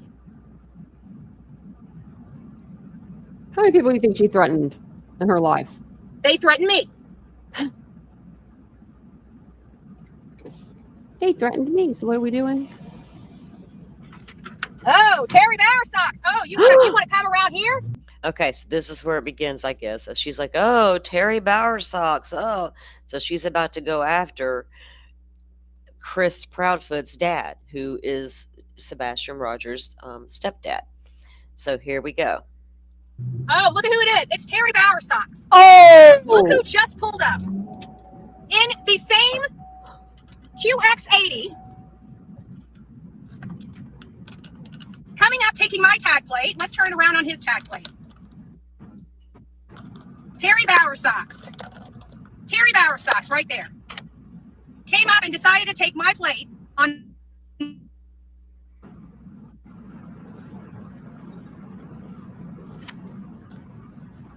Oh, So man, you want to know who's harassing who out here? The proof is in the pudding. The Bowersox and the Proudfoots are the ones coming and harassing people. That right there, my friend, is Terry Bowersox. Came by and took a picture. Why are you taking my license plate? Why are you filming me? Because you came by for me, Mr. Bowersox. Yes, ma'am. Okay, I'm in a Oh, this is too good. I wish you guys could see my face. I'm about to turn my camera on. Oh my Lord. She's don't you dare take a picture of me as she's in their yard at Chris and Katie's house, pretty much zooming in to get a picture of Katie. by the garages. Like, you're insane, Betty. This is a small town. They found her in no time. I'm in a public place. Why are you harassing me and following me? Why are you harassing me and following me when I'm conducting business? Conducting You business. just were in. I was about to say, is she conducting business? Bullhorn. I'm conducting business. Get out of my way, sir. I gotta find this missing child because nobody else wants to find him. In the plaza, you've been following me, sir. You guys have been harassing me and threatening me for 2 days. Wow. I am right here, sir. Right here, sir. She gets out and shows her ass in public like that and makes a spectacle of herself, right? Oh, man. I'd have been like, damn, look at that crazy lady. Wow, a bullhorn. Prove it? Yeah, I did just prove it, asshole. Better go through that fucking light. Oh, and she said she wasn't going to break the I wall. don't need. Okay, so that was the day she ran up on Chris Proudfoot's dad. Hey, all eyes. Yes, this is Bullhorn Betty, for those of y'all who don't know. I stumbled upon her when I stumbled upon true crime in the social media world, right? Quickly knew she wasn't for me. Didn't know much about her. Then kind of started learning stuff about her, and none of it was ever pleasant or good.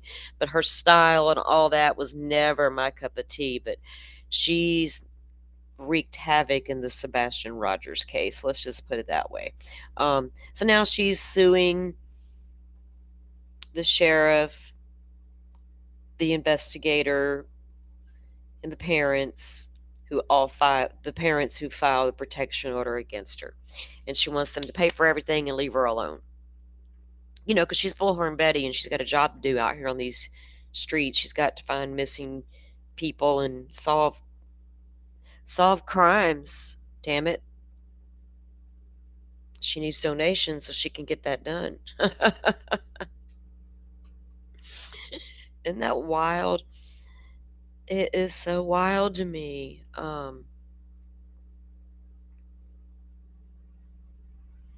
Yeah, Simi, she got out of the car. She's all like, I'm Bullhorn Betty and I'm boss of the walls. Nobody can stop me. She's probably lucky that man's wife wasn't sitting in the other side of that car. You know what I'm saying? Sometimes you shouldn't jump out of cars like that. You never know what's waiting in the other car. You just never know. That's a bit dangerous.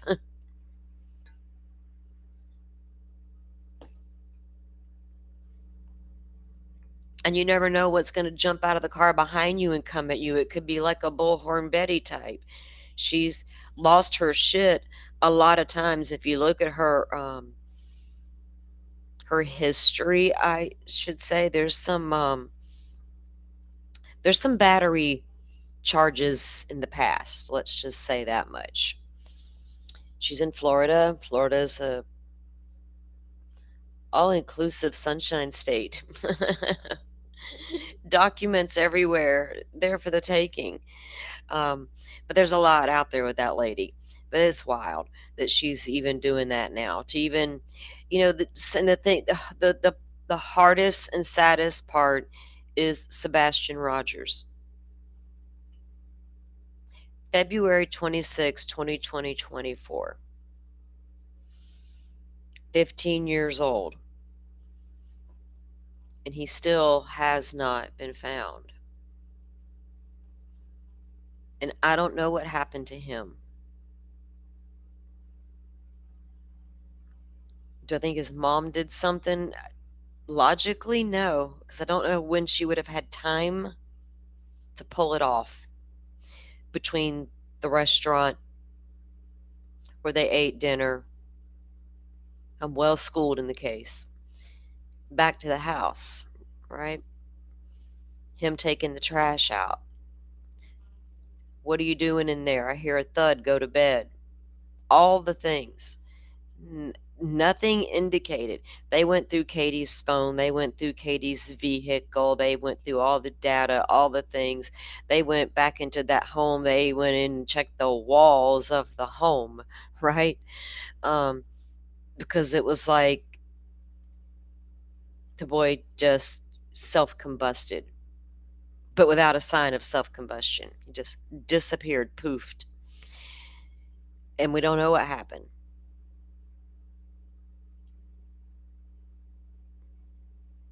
There's possibilities, and there's too many.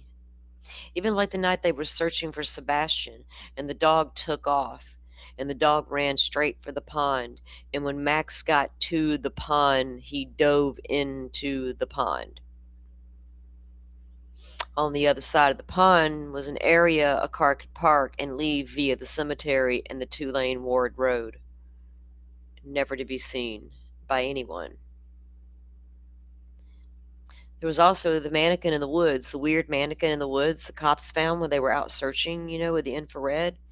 They see a figure in the woods. They're just certain it's Sebastian standing out there. When they get out there, it's a freaking legit mannequin. There were caves out there. If he took off out of the house on his own, even barefoot, he was autistic, so who knows? Dad says couldn't go outside barefooted, terrified of the ants. So don't quite understand why he would leave barefooted. So don't know what's true and what is not true there. Have to take everything the dad says with a grain of salt. Unfortunately, his fault, not mine. Lesson learned. So I don't know what to make of all that. But he could have walked out of the house on his own accord, for whatever reasons. He could have been lured out by a person. We've heard so many different things. He didn't have access to digital stuff. Oh, he did. No, he didn't. No, they got his Xbox. He didn't have an Xbox. They have his phone. He didn't have a phone. The fact is, TBI will not give a press conference and give us any of that information, right? None of it. And when we realized, Madeline Soto was found, tossed on the side of the road like she was nothing, and then Sebastian still hadn't been found. There was possible sightings of Sebastian here and there all around the country, but nothing ever turned out to be anything. Speculation about who had him and why and all these things, none of it ever panned out. Again, like if the family was so heavily involved, whether it's the dad or the mother, could they pull it off to the extent they could even fool law enforcement, right? Like a kidnapping, right? I'm going to kidnap our son and go hide him out somewhere to teach you a little lesson. How long do you think they could pull that off? Logistically and legitimately, how long do you feel they could pull that off? For a short period of time, maybe. But in the big scheme of things, no. And the boy's going to grow up at some point. He won't stay little forever. So you got to start taking some of that shit off the table, right? Kidnapped by the parent for whatever, I'm mad at the other parent reason. All the weird stuff out of there that don't make sense.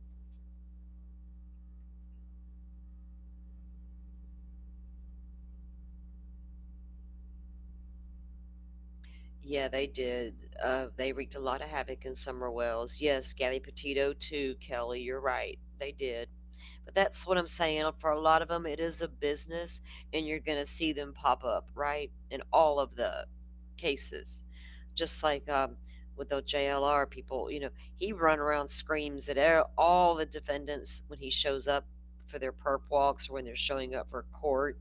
He gets out and screams, "Why did you do it?" He's done that to all of them, right? And it's just, it is an absolute business for a lot of them. Some of them do it right and do it for the right reasons. And some do it wrong and do it for the wrong reasons, but they don't make it good for the rest of us, right? when the Bullhorn Bettys of them all and the JLR of them alls, um, everybody kind of associates true crime with what that is, right? When that's not always the case.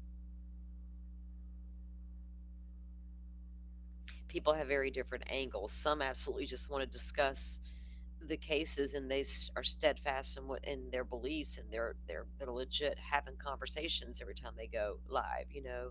Some are just out there to spin stuff, and work the crowd.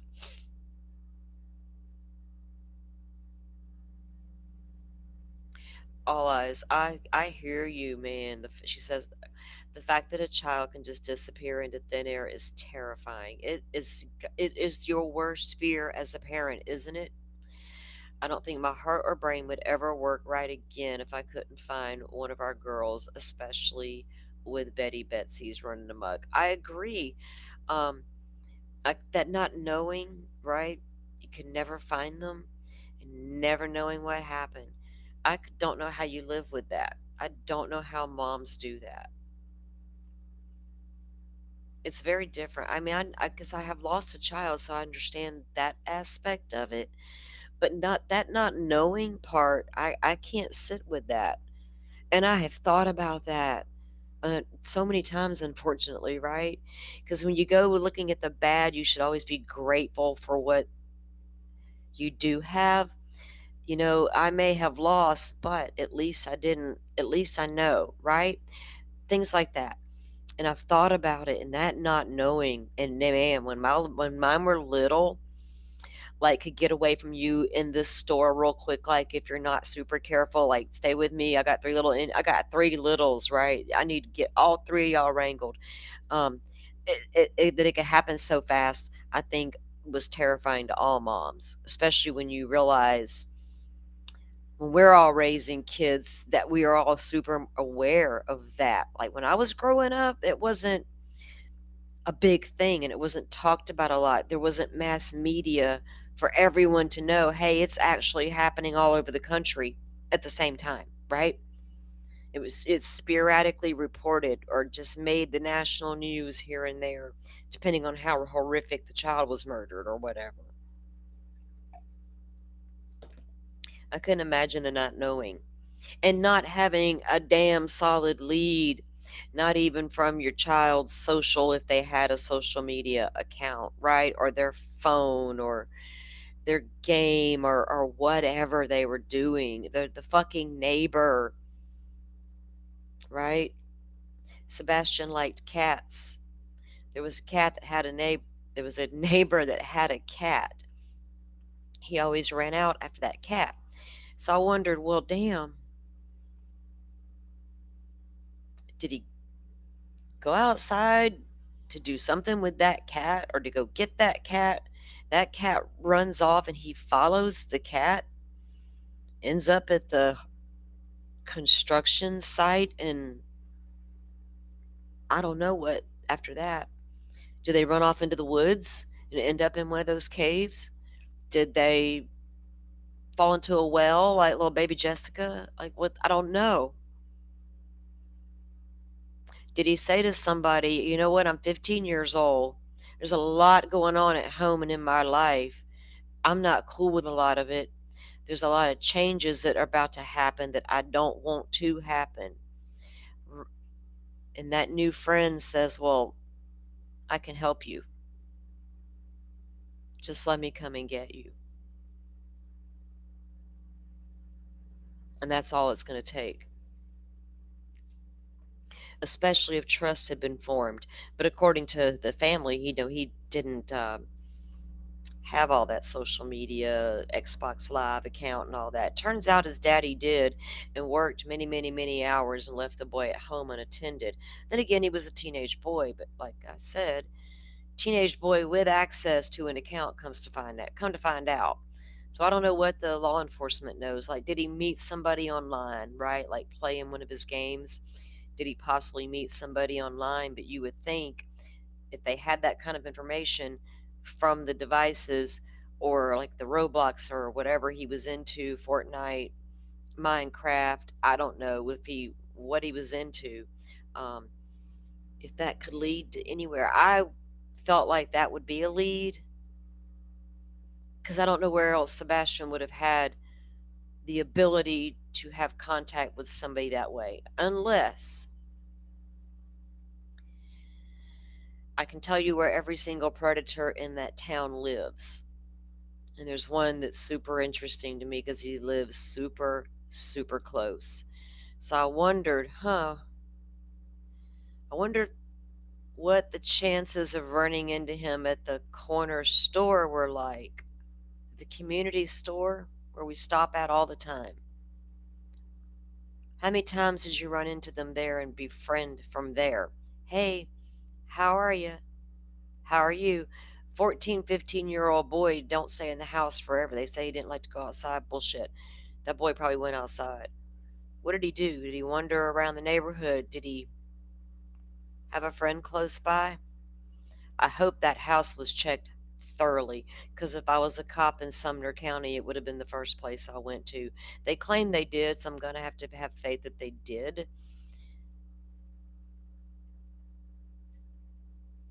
Had a couple ride by one of them's house for me. Cletus did some pretty good work on Ward Avenue because he and I were on the same path. Car could have easily went down Ward Avenue and through the cemetery and sat right there, right, to get in and out of the neighborhood without being seen at the main entrance to his neighborhood. There's just no telling, guys. I don't know where this child went. Then you look at the Elizabeth Smart case, right? Or 9 months, she was gone. So I kept holding out hope. And here it is, 2026 now, 2 years. Then I think, well, J.C. Dugard, many years went by before she was found, alive and well. Well, as well as she could be, but she was alive.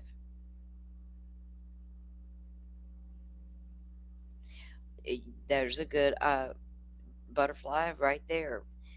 Anybody in the apartment complex where his father lived, did anybody move out recently before he disappeared, or shortly after, shortly before even, right?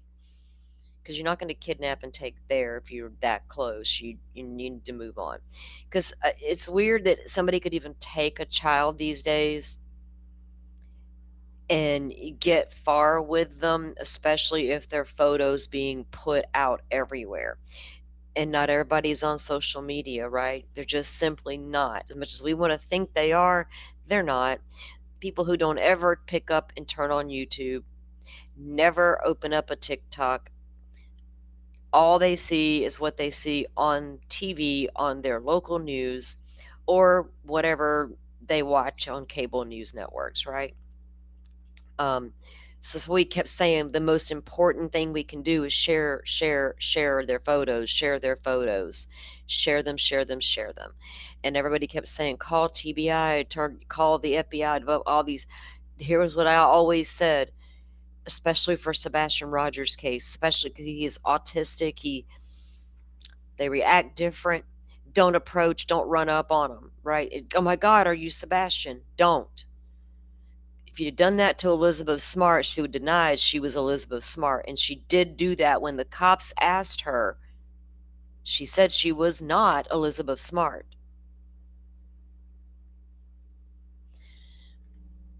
I'm not calling no toll-free number and letting my tip get buried in the pile to get stuck in a box in a drawer somewhere to be fucking stumbled upon 5 years later. Call your local sheriff's department. Tell them what you see, who you think it is, and why you think it's them. Let them come and physically put eyes on that person with you, and they can take it from there. And I guarantee you, the department that needed to be contacted will be contacted directly by your local law enforcement, right then and there. No telephone tag hoping they got it and me go home and go to bed that night hoping that tip is taken seriously by nightfall, because they could get away. What if I ran into them at the Love's truck stop? By the time somebody gets to the tip and they go investigate and pull the footage and go, oh, shit, that really is them. They're hours gone. I'm right next to Alabama. They're no longer in Florida now. They're fucking on the other side of Alabama now, headed. Hell, they could be headed out toward California, hit I-10, never look back. It's wild.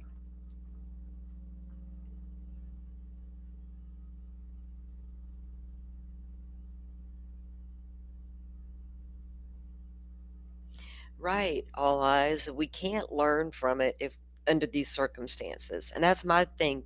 How we don't know how this happened or who did it, who's responsible, right? Did he just walk out of that house on his own and venture into the woods being in the middle of the night with his little flashlight and something happened, right? And people thought, well, the hunters will find him during hunting season. Or when the spring comes and the vegetation's gone, he'll be found more easily and things of that. None of that's ever happened yet. But the not knowing part is frightening too, because you don't know what kind of predator you're looking for, right? And how to protect your children. And I remember when my kids were little, and the two of them are in their 30s now, there was a heavy push on TV, right, for children's safety, like doubling down on don't go with the stranger danger and things of that nature, and careful kids care, and different things like that, because it was more, people were paying attention to it more, right? The 70s had come and went. The 80s, it was like, oh shit, all this crazy shit's happening and kids are disappearing and they're all milk jugs everywhere and all these things. And it's like, we got to reel it in at some point. That's not acceptable at some point to have all of this. And then we saw the implementation of what Amber Alerts and things of that nature came out. You know, we have a lot more ways to inform now, but the biggest thing I think we can do is to continue to share on our social media platforms. Even, you don't even got to say anything. You post missing child and you click share, please share. All your friends, if you get a couple of them to share, they could be sharing with their friends in other states, right? They went to college, their friends have dispersed throughout the country. They got friends in a couple different states now, all on Facebook. Now all these different states can see this one photo. And that's really huge if you think about it. And if somebody has a real super intent to kidnap someone, and they have the ability, they can literally take off and be gone across the country with that person and get away with it and be gone and be held up in no time. You know what I mean? And just stay right there on the outskirts of town, living in one of those, like, you know, not a shack, but like living off grid, right? That kind of thing. You just never know about some of these psychopaths out there. Come on. You remember those milk cartons, Butterfly? Absolutely. Absolutely. It would, you know, when you're a little kid and you're getting your milk and cereal and there's little missing kids on the milk carton, you go to school and you get your lunch and there's the milk, it's a little missing kid. You're like, thank God I'm not missing, right? It made you be a little more stranger danger aware. And I had one out of my 4 kids didn't see stranger danger. Oh, you smiled at me. We're best friends now. Can I go with you? Can I see the puppy? Let's go. I'll help you. I'm like, no, child, no, no, no, no. Brakes on. And I had one that stuck to me like glue, right? She wouldn't even speak to you. She's hiding behind me. Don't talk to her. But the other one, I'm like, oh God, come back here, youngin'. You know, come here. So there's always that one that willing to talk to strangers a lot more easy than maybe the next child will. But I'll always try to educate my kids on the dangers of what was really out there, but not terrifying them at the same time. I tried to be mindful of that. Like, I wanted to drill it home, right? That you really got to be safe, but I was also mindful not to terrify them. And boy, sometimes that was a hard one, right? When they're young. and you're trying to teach at the same time. Allah says, a woman was left in a ditch in Temple a few years ago, but no one saw her until the rain weighed the grass down. Oh my God. So many people drove right by her for days. That's the grass was so tall and the things you just could not see her, right, for the grass. So when it got weighted down by the rain, that's crazy. It revealed itself at that point. I've heard of other cases similar to that. Isn't that wild that could happen? You and the kids had a code word, semi-sharp? Yes.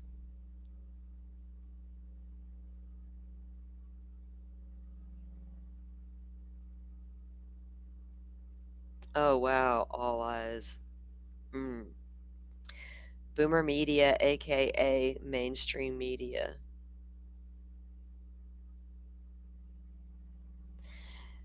Seth said Sebastian always played with a friend that lived at the complex. Yeah. There's no telling, right? Because according to the parents, he didn't have a big social circle. He didn't really care for the school he was in. It wasn't like he had a ton of friends there that were like driving at that age and all that. He was getting ready to possibly be going into the homeschool situation and moving into dad's that he didn't care for. There were issues at home, but not to the extent where I think Katie or Chris wanted to harm the child. It wasn't like that.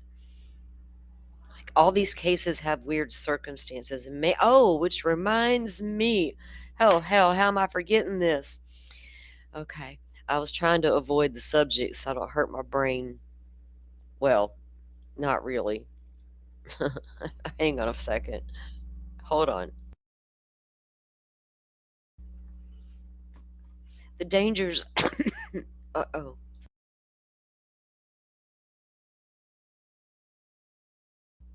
I've got to go get a drink. All right. So the dangers of like Bullhorn Betty, this lawsuit stuff, all this litigation she was back and forth with the family of Sebastian Rogers here, her making videos, holding live streams, and accusing the family pretty much outright. And she wasn't the only one. It's happening in the Nancy Guthrie case as well. But it's happening by people with credentials. They love to sit over on their high horse with credentials and point out how the rest of us do not have credentials. Therefore, we are not critical thinkers and possibly don't think at all. And I've been biting my tongue for weeks.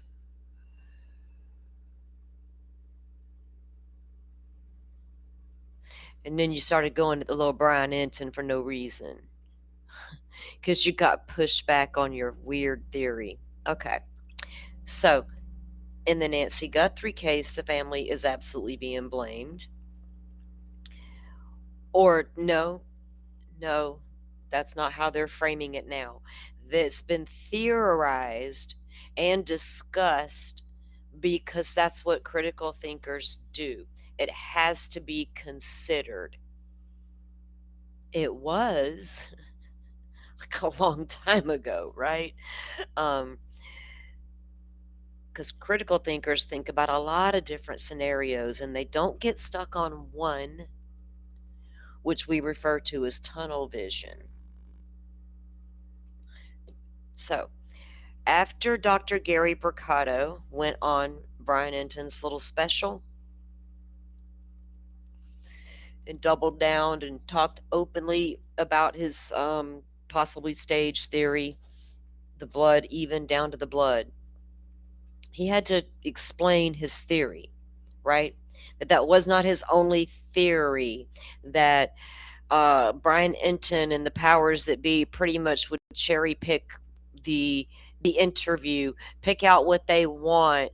I even saw Chris McDonough on the lab talk about how it was not right that they somehow put Dr. Gary and Ann Burgess, who's a nurse, by the way, in what were they doing putting Casey Jordan, a criminologist, in there with you guys?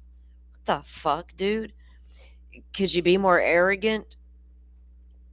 So now that that theory's been out there and they don't want to look like a jackass, like we can't point the finger at the family, right? That's liability stuff right there.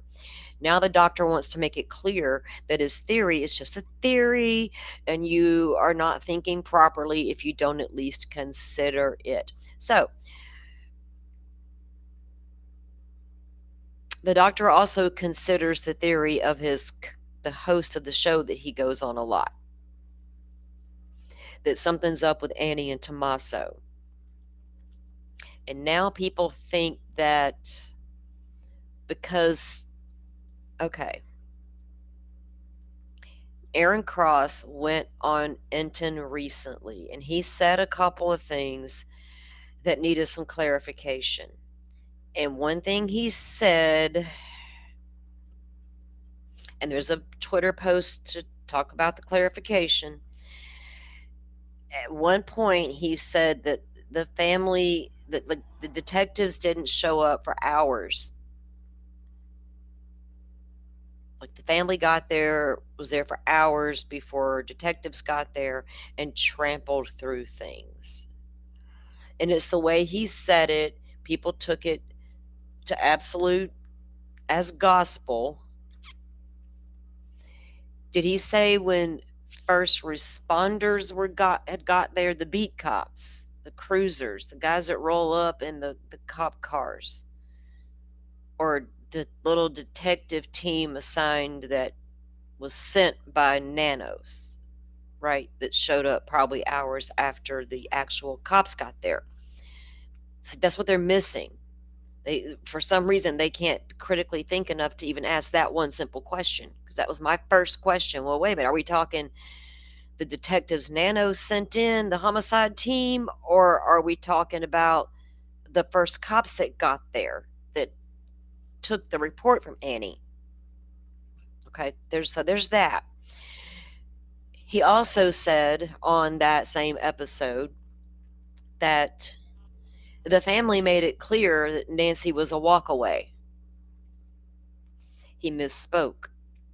And there was an X post saying that Brian Enton will be addressing that on his next video. Haven't seen it yet, where he will clarify that that's not what was said, right? Cross went back to his source, again, sources, went back to his source for clarification. And we all know the family was insisting the opposite had happened, that she wasn't a walkaway. All right, so some people are taking the fact that allegedly detectives got there hours after the family trampled through the scene, and they're running that with the theory of Chris McDonough, of the family hard and heavy for various reasons. And he's talking about Annie and Tommaso. And then you got Dr. Gary picking up on all of that. He's picking up what he's putting down, and he's going, okay, well, what if this is a crime scene that's been staged? Because blah, blah, blah. There we go. Now we can put Tommaso in it because he killed Annie somewhere, or not Annie, but, they killed Nancy at their house that night at dinner. Is that what they're saying? Speculation here. So earlier today, what's his name? Big City Dan was live. Big City Dan recently had been over on the Interview Room. And now there's some other talking heads that are kind of debating the staged scenario. So then I went and listened to last night a podcast, Maureen O'Connell and Jim Clemente. And their guests were Chris McDonough and Gary Bricado. And oh boy, the popcorn between McDonough and Clemente, I was here for it. The pushback was beautiful to watch. So, because they're all jumping on board now, there's a possibility the family could have done it. Y'all need to think about it. I had to ask a question, and I was shocked that they answered my question. Y'all want to see the little video clip I made of it? It just happened a little earlier. Almost forgot that I did this. Because I don't know. I feel like, honestly, I'm not a fool, and I understand why a family would be looked at, especially if they were the last ones to see the victim, right? They said they took her home. The sheriff has given us some data points and a timeline to follow. I know we can't trust the sheriff's investigation of anything, of Nancy's house, Annie's house, vehicles, random people in the town. Can't. But the FBI went all through Annie and Tommaso's shit. All through it. Just like they did those other two dudes that I believe was all nanos, and the FBI is just like, hey, we're here to back him up. We'll run the data and download the phones. And then we'll hand it all over to nanos.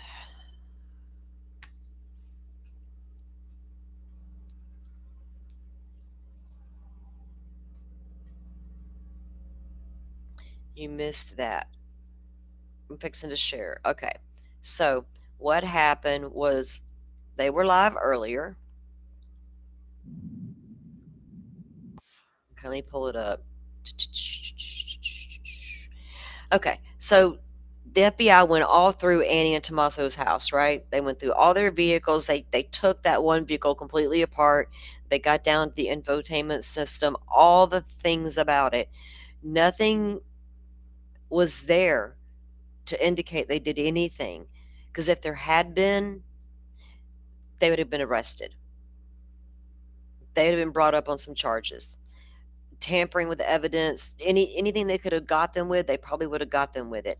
That means there was no DNA in their vehicle that didn't belong there of Nancy's. There could have been a hair. It should have been there because she was in the car. A skin cell. But blood would be different, right?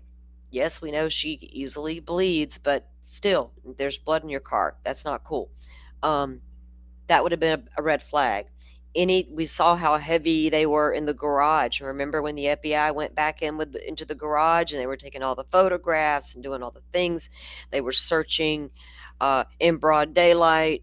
There was a whole pack of FBI out there swarming the neighborhood around Annie's. Nothing, right? Nobody's been arrested. So it's hard to keep saying that the family could be involved, even to say, I could never get behind saying it was weird that they kept Annie's car that long. Especially when Maureen and them tried to explain that there was a possibility it was being repaired if it had been damaged when it went through. It turns out it was apparently the infotainment system had to be replaced. All this shit, whatever it was. They gave it back eventually. But if there was anything red flag there, I would jump on it, but I don't see it yet. But anyway, it's just a little annoying to see cops go on and on and on about it as if kidnap for ransom could never be a possibility, or if a stalker obsessed person could never be a possibility. And cops with tunnel vision should frighten all of us. They're going to explain why in just a second. Hold on. You know, like my little sign over here, money is the root of all evil. I don't like money. It disgusts me. Honestly. I only need it because people say I gotta pay for shit. Alright, let me... What I did with it. What I do with it.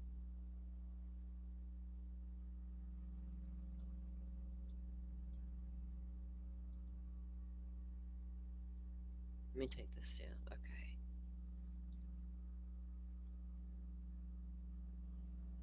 Okay.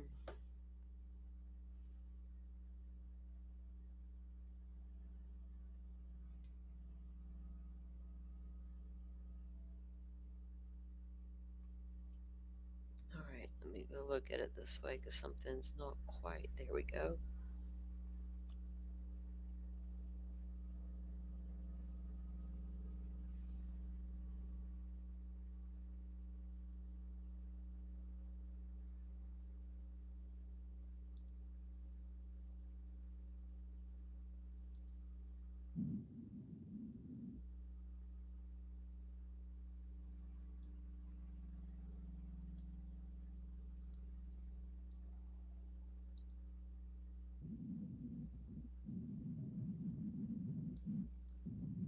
Okay.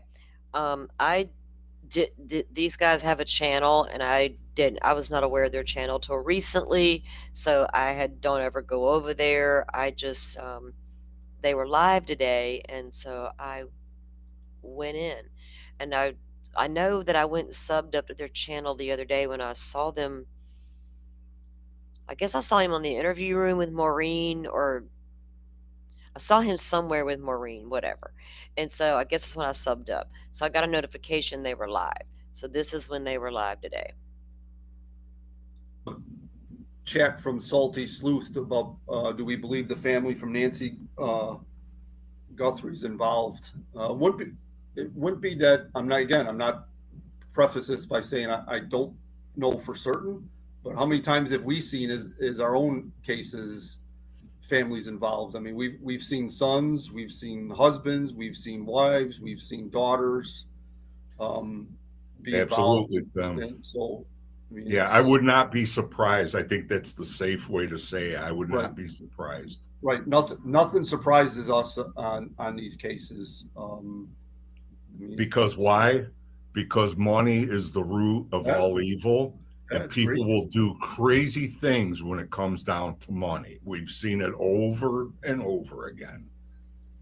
Now, this is true, and I've seen it, but not everybody, right? Is that like the only thing that makes them think that? There has to be other things, right? Other than money does make people do crazy things, including ransom, right? Well, it all goes back to that old Latin saying, cui bono, who benefits?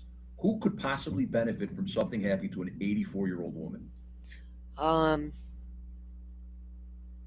It satisfies an obsessed person's need. Yeah.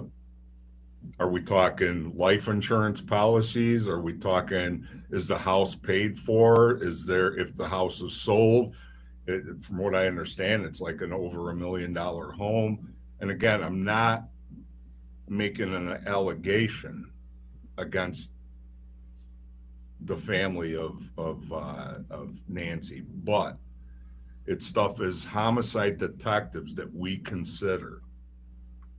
Who's going to benefit the most from that's usually going to be your offender. Now, I pray that nobody in my family goes missing, right? Like none of them. I got so many siblings, none of them. There's 7 of us total, I think. Yeah. All 6 of them better stay safe, by God, because I ain't getting looked at by no tunnel vision cops just because there's might be money involved, right? That cannot be the only reason. Now, granted, there's millions of dollars at stake, and you find this victim murdered and whatever, you whole ass kidnapping, right? Staged murder scene. They're making Annie and Tommaso look like brilliant people, like fucking brilliant. They have pulled it off. They're so fucking good. Now, one of the things you talk about as far as, well, obviously somebody's that good, but I don't know if it's them two. They seem a little fragile to me. You know what I'm saying? benefits with first of all, you got to sell her house to get a profit off the house. If you have a life insurance policy that you're trying to cash in on, someone's got to be dead. There's got to be a death, and a presumption of death doesn't take a year. It takes longer than that. It's like 4 or 5 years. Yeah, but, unless you can show evidence this person's clearly dead. There's other sources of money, though, other than a life insurance policy. Of course, we always talk about the life insurance policy, but we also have to consider, like I said, is the house What's the house worth? Okay, what y'all just said it. To do this for monetary gain, the person just being missing isn't enough.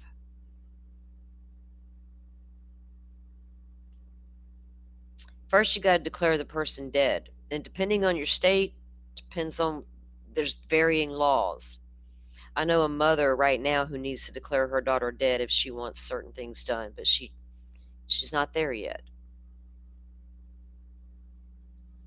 So it's not like they're going to financially gain immediately, right? And the other day I heard speculation about, oh, I wonder how fast that house will be up for sale. I was like, damn, I'd be pissed if I was Miss Nancy, just in case.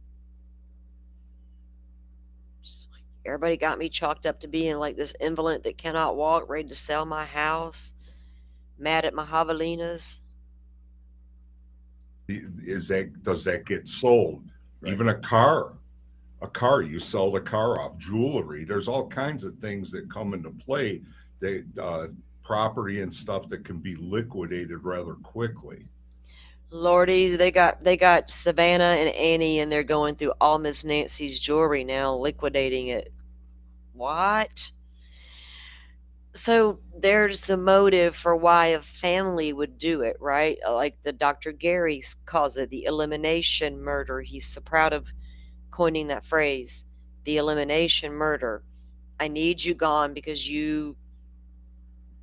I will benefit from it.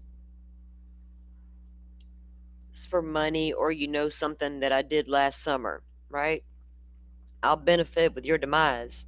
It's an elimination murder, according to the doctor. And man, the pushback has been insane. And I have to tell you that just watching that show, so these three guys, they don't say, I really don't know what their theories are. I haven't listened to them long enough. I listened to a few minutes of it earlier, and I was like, I've heard enough. Let me ask this question and see where this goes. And I was really surprised that it got answered. The fact that he saw it and read it, they absolutely must think it's a high possibility. So then I have to go back to, well, damn, Annie and Tommaso are pretty brilliant. But somebody is, obviously. So I've been kind of breaking down some of the profilers' thoughts, right, as to who has the best profile so far of this porch guy. Jim Clementi's been spot on so far, like the closest so far, but it's been an evolving thing for him, right? And I don't know if it's still 100%, but it's the closest.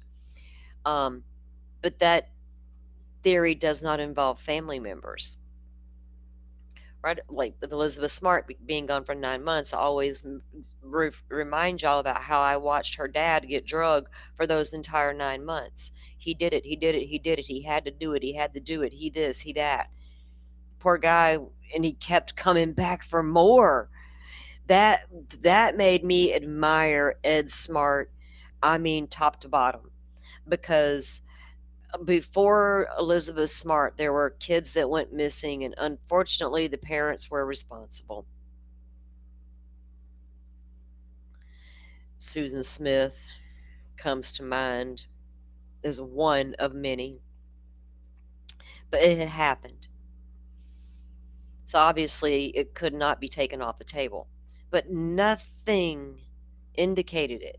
Nothing. There was no evidence. The other children never reported anything sideways with their dad. There was just nothing.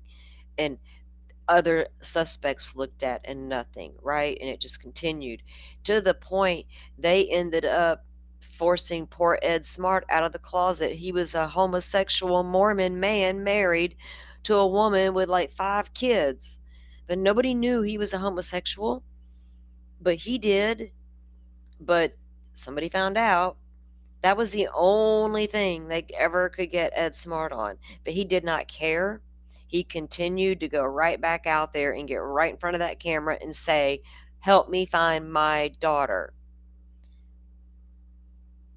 I didn't see that in Sebastian Rogers' case, and I don't see it in Savannah Guthrie's mother's case. And I don't know why, right? Got the PTSD from the Susan Smith of it all. A black man took my babies, stole my car, and took my babies, helped me find my babies. Heifer. Drove the babies in the lake all by yourself, but stood on TV crying forever. And then we had to learn the truth. So it happens, but man, it's not every single time. Big City Dan's Chicago Cops, is that what it's called? Yeah, I don't know enough about him to say, like, I don't know to say, like, oh, I like this guy or don't like him. It's not that at all. You know what I mean? I'm giving them a chance. And then, you know me, I had to ask that question.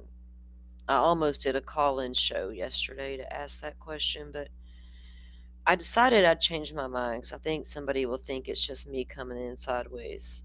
It's not. It's like it's a legit question, sir. Legitimate.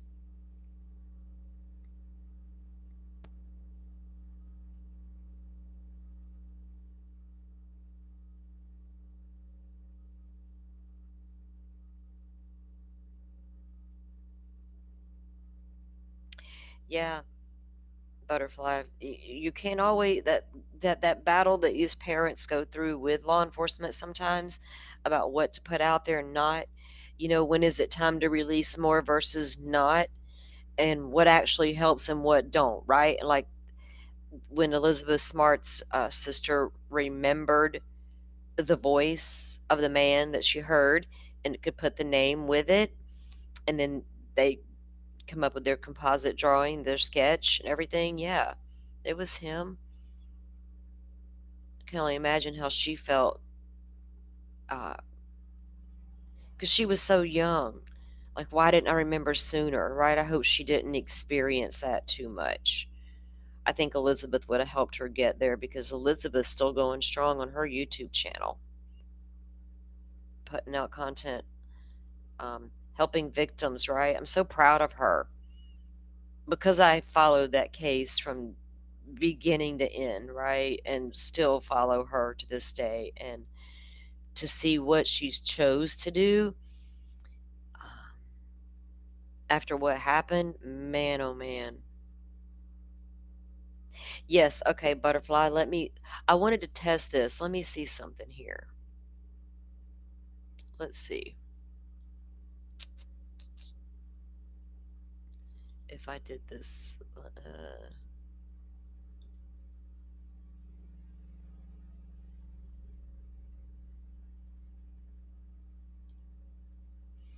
okay, so Maureen O'Connell and Jim Clementi have a podcast, Best Case, Worst Case, and you can find it where you get your podcasts. I got this over here at the iHeart Radio.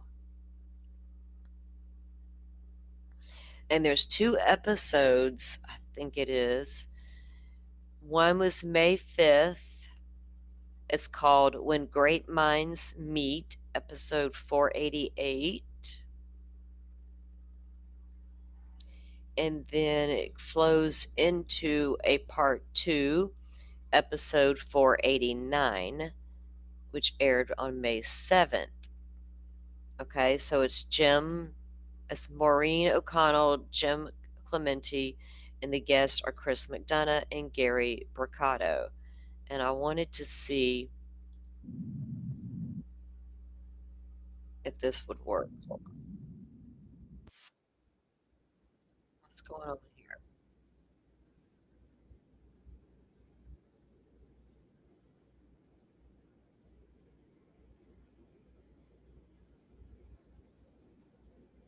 Hang on, this ad thingy.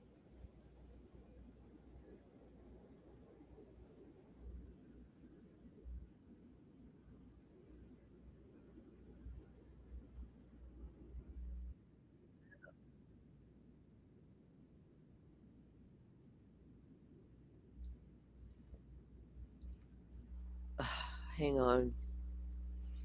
What's going on here?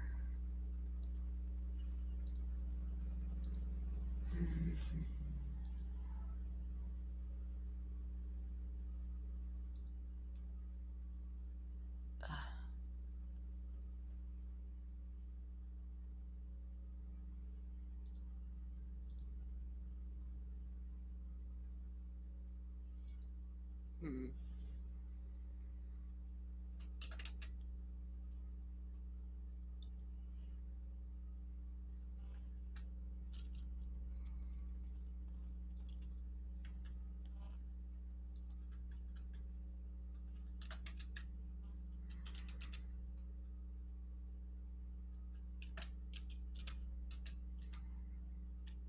I can't remember if what my login for iHeart is. Hold on. uh, I honestly don't know. I don't even know which email it is. Is it? Why can't I just go like as a? Here, let me do it this way.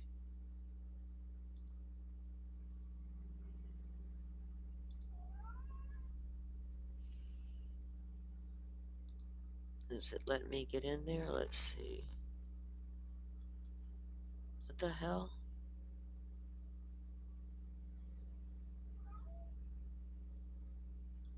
Okay, now go back. Should be good now. Let's see. Listen.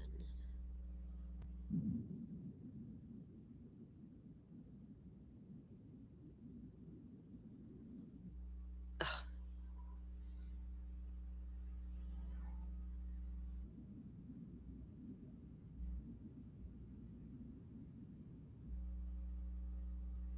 Why is it not coming to the show that I need? Hold on. This one. Oh, crazy thing. Why is it going back? Hang on. Something ain't right.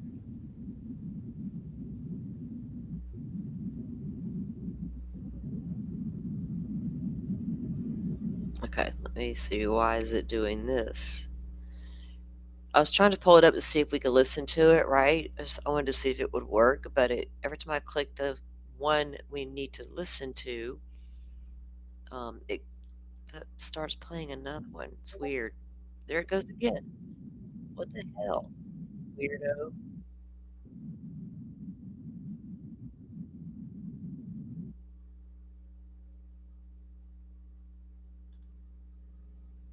Because y'all know that if y'all heard the previous shows we've done, we listened to what Jim Clementi's like profile would be. Oh, and they're doubling down over there at the interview room. They're going on the lab and doing it. They're doing it on the interview room itself about what a profiler actually is, who isn't technically, and all these things.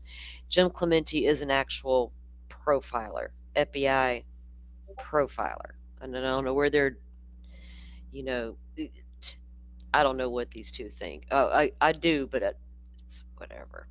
You got to think like them or you don't think at all. Um, almost. It's the interpretation you get.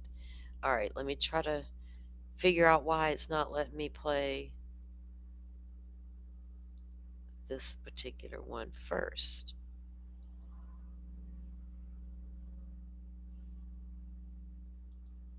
Jim comes over there. That's cool. Okay.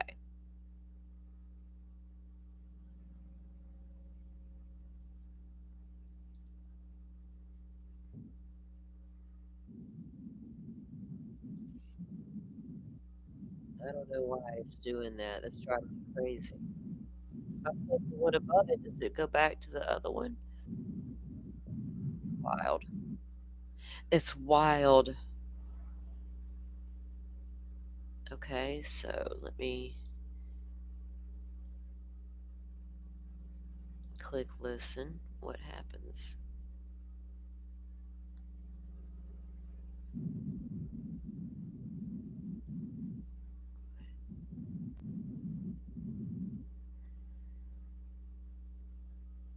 Wow.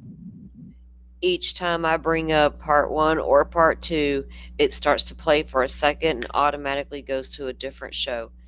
each time. Like it won't stay on there. And I listened to this whole thing, I don't know, yesterday sometime. But that was me listening to it, right? I was going to see if I could pull it up and listen to. You guys need to go check it out. There's the link. Rachel just dropped it. Actually, review it, and then we'll meet back up and talk about it this week. It's because there was a good pushback between McDonough and Clementi, right? And y'all know how Chris gets, okay, well, what about this? Oh, what about that? What about that? And Jim's like, well, hold on, dude. Like, fucking hold on, right? Let me finish my one thought before you're pressing on to the next step. And some of the thoughts he would say, like, them thinking, and I'll play a clip here. We'll pull up Intense Peace with Cross, where they're getting this. They trampled all over it for 3 hours, a couple hours before the detectives showed up. They're Chris McDonough's taken all that like it's facts, and it's no more facts than Ashley Banfield's. There's blood on the inside of the door. Doors propped open with flower pots. This is all sourced information that we don't know facts about, right? He's basing what he's determining on nothing more than what everybody else is doing the same thing. He's just coming to a whole different conclusion than a whole lot of people are.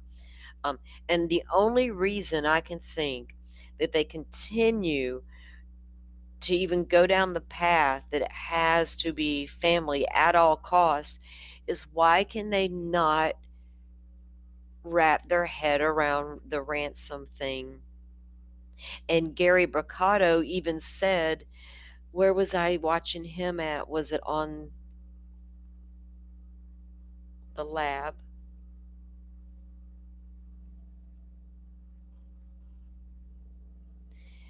Maybe it wasn't. He just realized, he said, I don't want to quote it wrong how he said it, because it made me go, wow. And if you had heard the facts, he had just realized by watching or being a part of that Brian Enton special, it was on the lab. Yeah, being a part of the Enton special was when he realized for the first time, he said, was how they validated those first two ransom letters. He had not heard that information before on how they did that.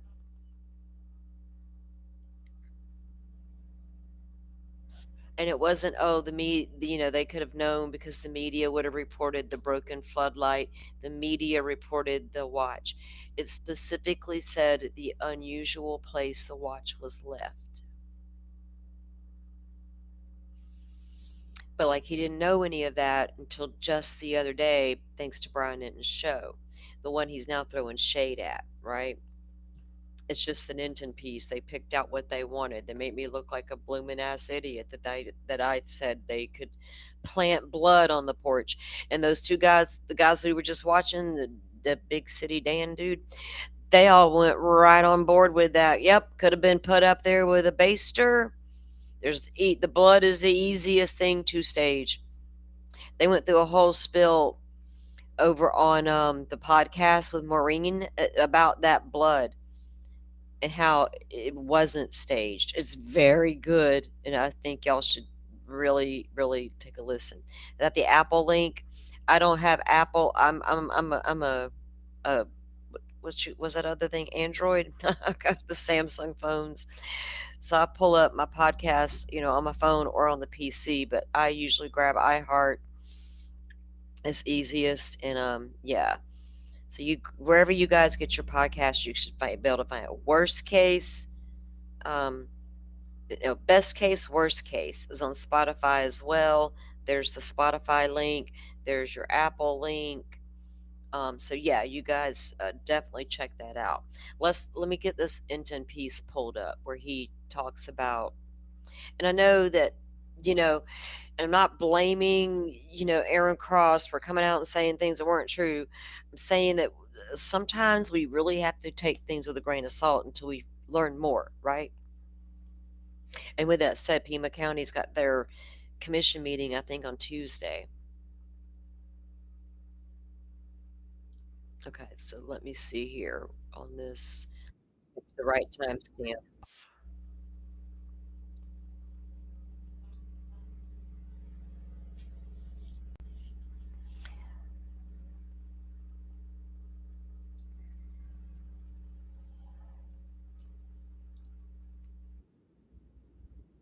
Okay.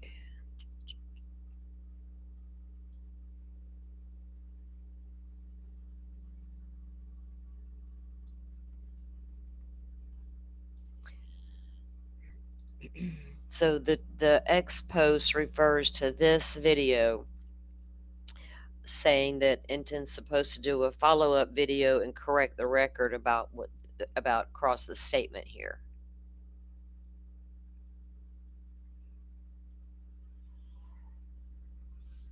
And that's coming from a what is the name of that account? Pima County Sheriff's,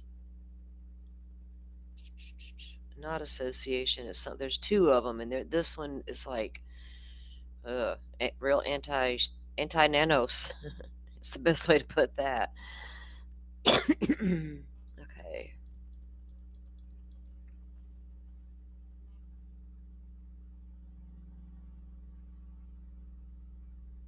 Okay, here we go. Let me get this pulled up. Get the screen up here.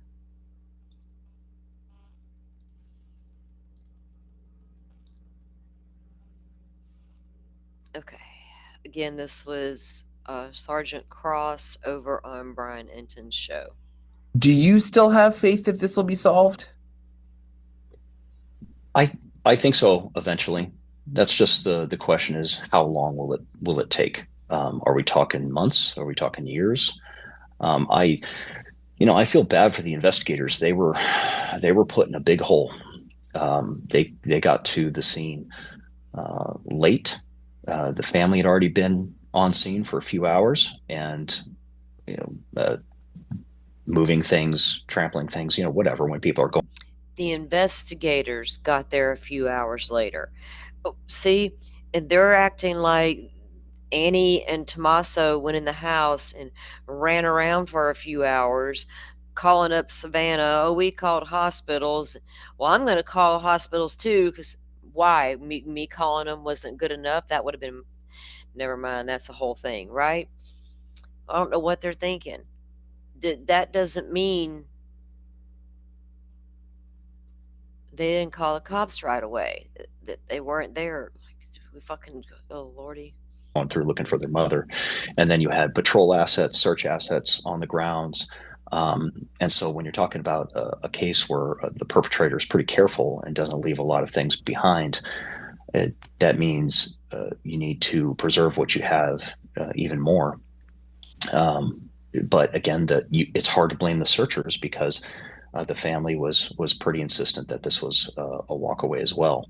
And so they were. See, the family was pretty insistent this was a walkaway as well. And that's never been the case, right? So then this post, and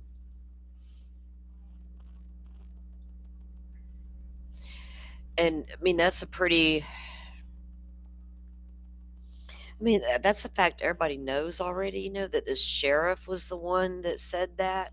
And I almost feel like at this point, there's a lot of, oh my God, we hate this sheriff. Everybody was going in hard about the sheriff. It then made the whole department look bad.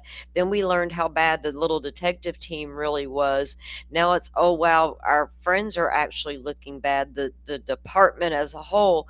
Now it's like, no, it's not the department. It's just that one guy. Because now there's like, oh well, it's not like they were holding back the DNA from the FBI. It was already en route to Florida upon further conversation with my source, according to Mr. What's his name here? See, the more they talk, then the more it's like, now I got to take pause with everything you've been saying, right? How much of it is, are we getting carried away, or are we knowing things for fact? So just saying, we just be a little careful that some of this is being said. So apparently, though, somebody called it out, and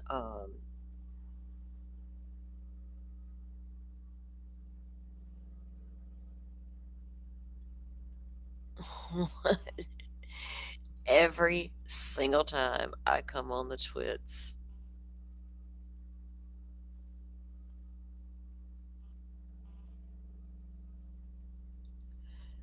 What?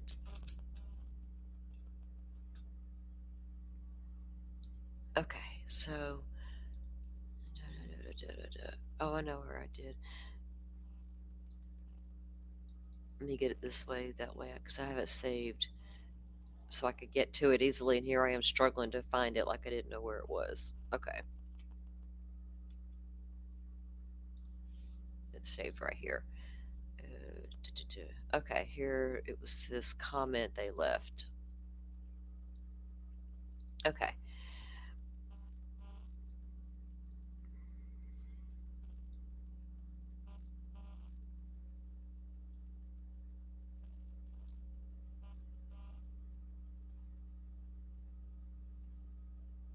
So it was a bit in regards to Cross saying that the family insisted Nancy Guthrie was a walkaway. For sure, we can count on Brian Enton being the one to get to the bottom of it. Looking forward to the videos, what the poster says. And this is the account, Pima County Deputies Organization, I think it is actually. I follow on their X.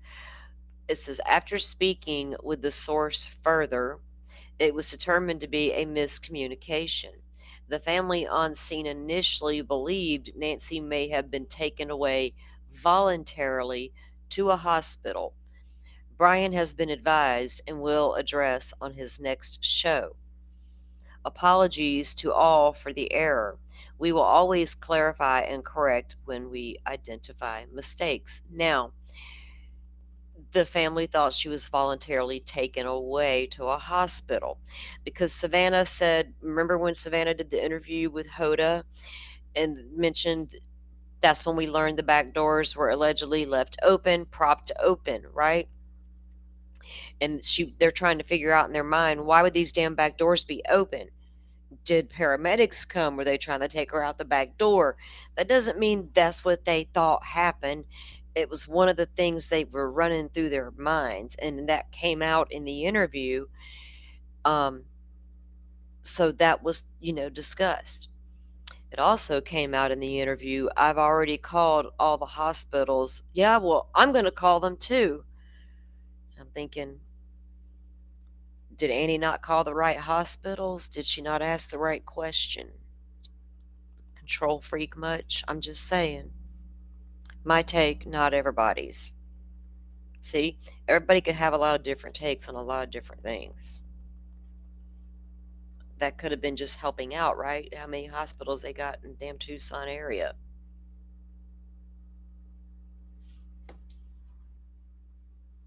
I mean, there can't be that many. I almost Googled it just to find out. Then I was just saying, what you talking about, Willis? Exactly, Rachel. No blood on the porch in the video. Well, that was staged, part of the staging scene, right? Porch guy was part of the stage to make you think there was a bad guy at the door there to do some whatever weird shit. But you're right. He had to have messed with that camera before taking Nancy out of that house because of the blood.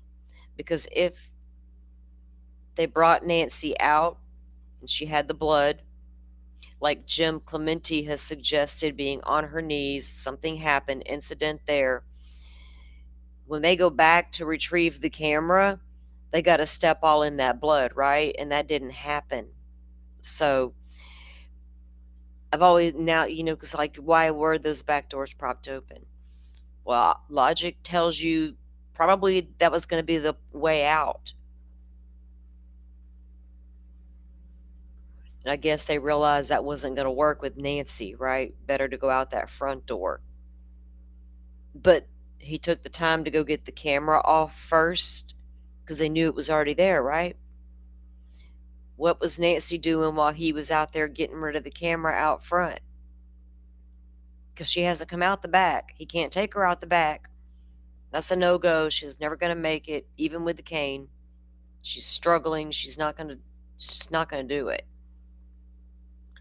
So then I have to wonder, is she like handcuffed, tied up, zip tied inside the house and left alone while he goes outside, removes the camera,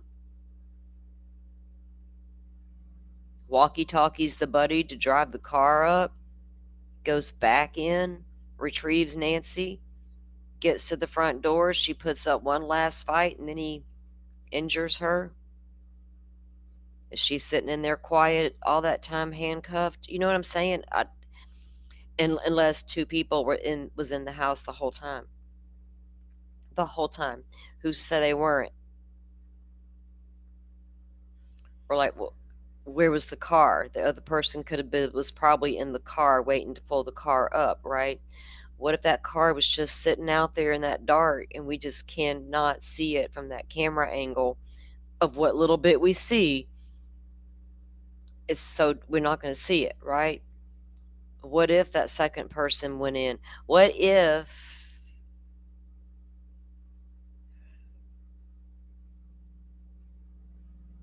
the person inside's like this? You got to come inside. There wasn't 40 whole minutes inside though, Simi, because if we look at the timeline, they said 1:47, he's at the front door. 2:12 a.m., there's a camera detection, motion detection, right? Doesn't specify what camera. Is that the back camera on the guest house? Is that the front door camera that they were messing with? A camera inside the home. That's 2:12 detection. The pacemaker goes offline at 2:28. They're on the property a total of 41 minutes. But the actual amount of time inside may have been maybe 16 to 20 minutes total. If you account for the front door, get the other time stamps that we do know of, but how much of that can we take to the bank as being solid, right? Simi, that's because we're going by what the sheriff said, his timeline. But it is 41 minutes total on the property, but it's not a total 41 in the house. But listening to experts talk about it, who like go with the kidnapping experts, and the one that worked for the FBI, and he himself had been a kidnap victim, he said you'd be surprised at the conversations that they would have with the person they're there to kidnap. Come with me, follow my instructions, do this. But you would think, being if they were in that house any length of time, get what you need, put on your shoes, put on your coat, get your medicine, get your cane. I'm not going to hurt you, right? We don't know how much of that. We don't know how much talking went on, how much coercion went on. You're coming with me. Don't make me hurt you. We just don't know. But it wasn't quick, right? It wasn't like, boom, cameras out, they're in there, they got her, and they're gone. It took a minute. But I'm in line with Jim's theory, and I always said that lady must have put up a fight at the last minute. You're not taking me out of my home alive. And now the top profilers are suggesting the very same thing. That flight or fight's going to kick in at some point. And if that don't work, then you may become calm and try to gain their empathy and try another way. But that last minute, oh, hell no, you're not. I don't care if I'm 84, I'll die today. Because I ain't going out like that, right? I think that's what happened. I think Jim Clementi is right about Clementi is right about that. I can't help it. I just feel that.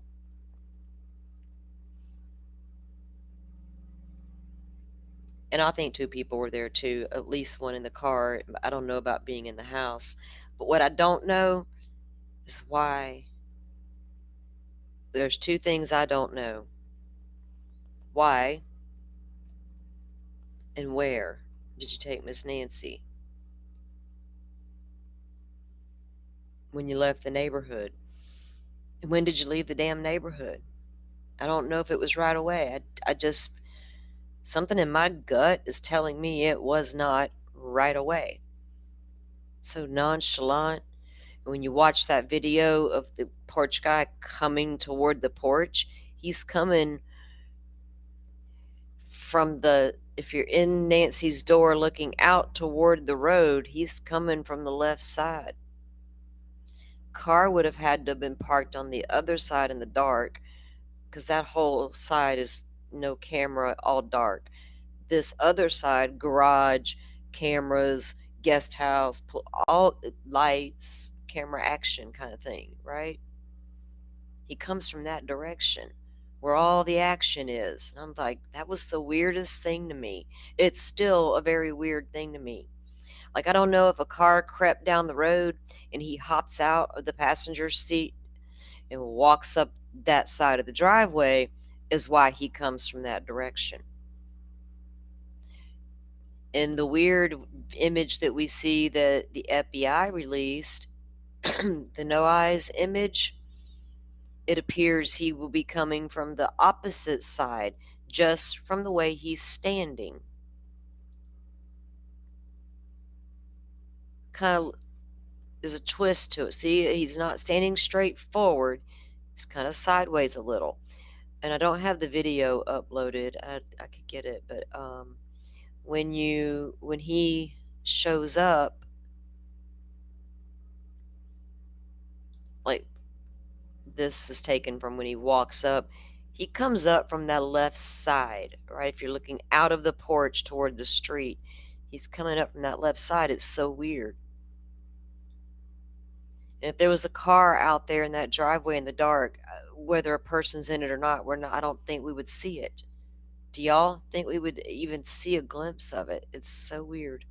But I don't know if it was a kidnapping for ransom gone wrong, which logically would be the only thing left, honestly. But I also can't take stalker off the table. I just cannot do it. Especially hearing the expert talk about all the times NBC had to come over and say, hey, we got another one. Another female employee is dealing with a stalker. Like, what? How many times does that happen? How many times do y'all have to investigate that kind of stuff? And that was said on Brian Enton's show. What was it? Was it Fitz who told him that? When he was working out in LA, there was a little task force that would look into just those allegations, right? It was so bad and so prevalent. And I just watched there was a new documentary just released the other day on Rebecca Schaefer. I brought her up when this happened with the stalking obsessed thing. Like, y'all ever heard of Rebecca Schaefer? And did you not know what happened to her in the 80s? This dude walked right into the front door, knocked, and when she opened it, took her out, ended her life, because he was obsessed with her. And we can't forget about the Tepe murders. Not famous at all. He's a legend in his own mind, apparently. But that dude walked right through that lady's front door in the middle of the night, many years after she had remarried and started a new life and had a couple of kids in a whole ass new state. And he ended it all right there tragically because he couldn't get over the fact that she did move on. And he didn't do it the next day, you know what I mean, a year into her new marriage, on her honeymoon. He did it years, a decade later. Like, fuck, dude, get over it. That's a long time to dwell. So, like, it doesn't have to be somebody who just recently had a beef with Savannah. Like, if you're going to go with obsessed person, they're only going to be obsessed with Savannah. They're not directly obsessed with Miss Guthrie unless they want that mother figure. I think it's Savannah. It's easier to get to her mom. It's easier to hurt her to get to her mom. It's just a bunch of reasons why you would go after Nancy. She was exploited on TV. We knew a lot. People could know a lot about her. It was easy. It's easy. It's just, I don't know. Who goes that deep, right? That I want to hurt you. And it could go back 10 years ago. Somebody who felt slighted 10 years ago doesn't mean they were even done wrong, but in their mind they were. Could have went back 10 years ago, just like with the Tepe situation. Long time ago. The Brown University stuff. That guy held a grudge for whatever in a day. It could be, I mean, it's crazy. Y'all better think about it. Y'all make somebody mad 20 years ago, 10 years ago, and you didn't even mean to, or you didn't mean to get the promotion and they didn't, that kind of thing. Like, ouch, right? It could easily start in some folks' minds. And I also feel like if that is the case, if you go with the cook and the waiter situation or whatever analogy he's using, the person in charge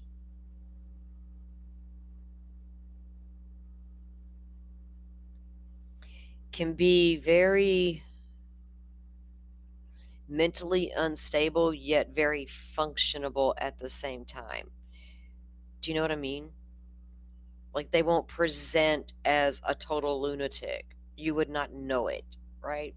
They appear to have it together to the outside, but on the inside it's a totally different ball game, and the guy at the door knows it. And so when these experts talk to you about that guy at the door may not be with us any longer, remember I said that a long time ago. That is why I said it. He's the only one that knows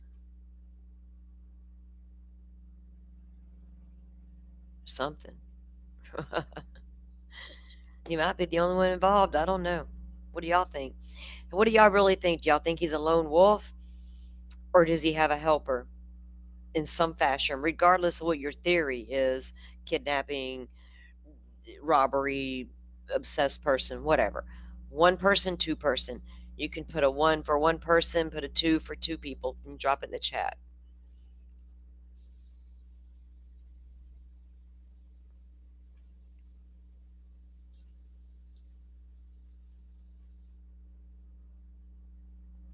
And I wouldn't put it past the person in charge to be a woman who was slighted over a job. And you might even be the person sitting in the car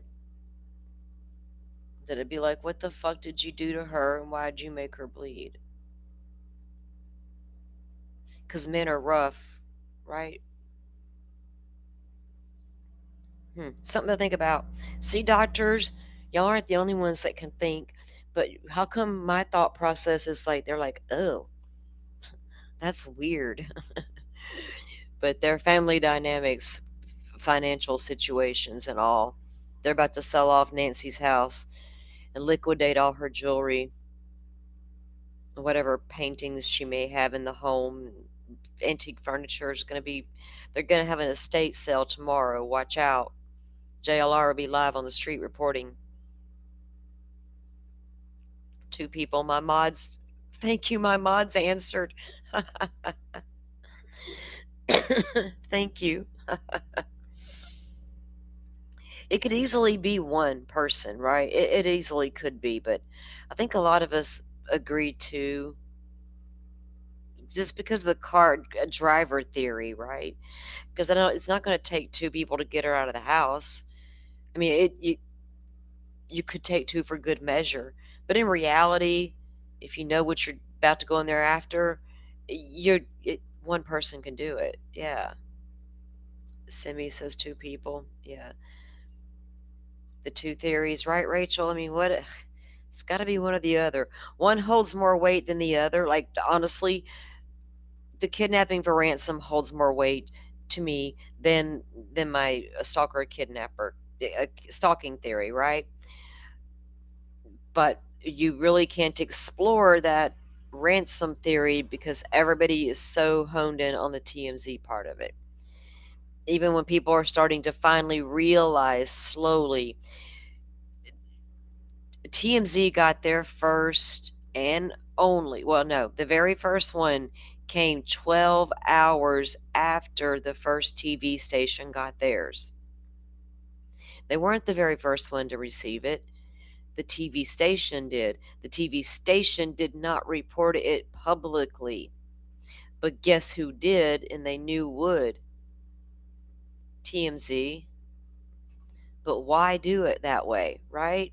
So freaking weird. It makes no sense. I don't know if that was a legit thing or if it was a fake thing to make it look like a kidnapping. That's where that's where I'm like, I don't even, my brain will start to hurt at that point, right? I don't know yet.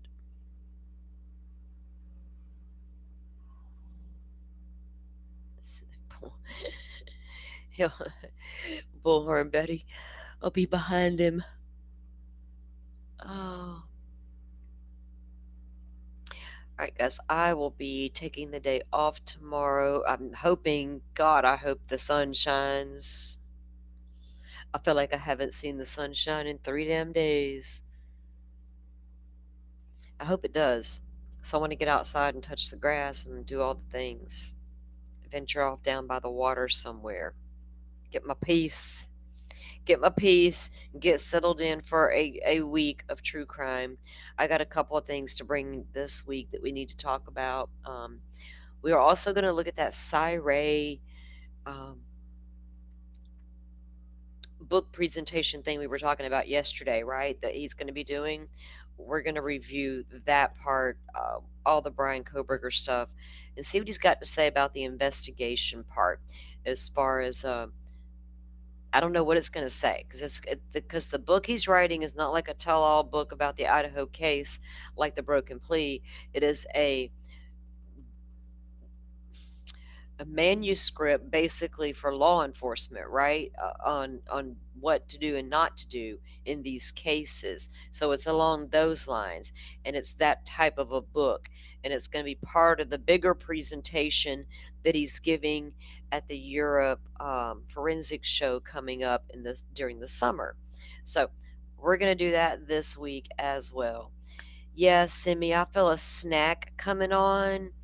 Something good on TV or on true crime, I'm not sure. True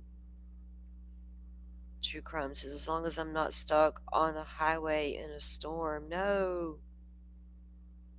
Get off the highways. Get out of the storms. I don't want to be stuck out there. I'm going to be staying right here in this house. But tomorrow, why? Was it going to storm tomorrow? If it's going to storm your way, it might be storming my way. I don't know.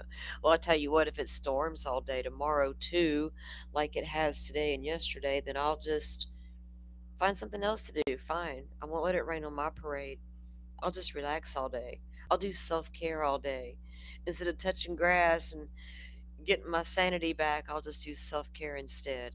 There we go. See? Find the positive all the time. There we go. Yeah, everybody get some rest on this Saturday night.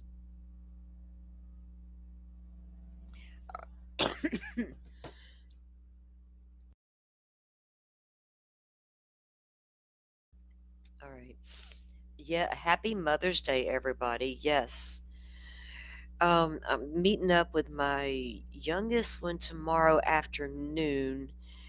The other two at different times in the morning doing, anyway, they all got different things going on in the morning. But I know I'm meeting up with my younger one in the afternoon. The other two, well, I'll see one in the morning, and the other one I'm going to see later in the morning for a few minutes. But y'all all have a great Mother's Day. I don't normally stream on Sundays anyway, but I'll be here all day. Yeah, Mother's Day. I'll do self-care or touch grass. She says it wasn't supposed to storm today. Oh my. So she's going to dinner tomorrow. Well, hopefully it won't rain while y'all are out to dinner on your Mother's Day. Hopefully everybody has a good Mother's Day and really good weather to complement your good Mother's Day with, right? It is spring. We're over bad weather, cold weather, rainy weather, gray, cloudy weather, tornadic weather. Lord help us all. I'm praying for summer, knowing that full well brings me hurricane season, but it's okay. I'm okay with that. I need summer. I'm a summer baby. I cannot do winter. It sucks. It's horrible. I don't like it. All right. Yes, everybody. Simi says I'm going to my granddaughter making big bag of cookies. Yum. There's nothing better than the grandbaby cookies. You can't go wrong with that. Yummy, yummy. All right, everybody. Well, y'all go grab your nighttime snack. Enjoy yourselves, relax, be safe on the YouTube streets. And I'll see you guys come Monday. Thank you all for watching this here video. Please like and subscribe.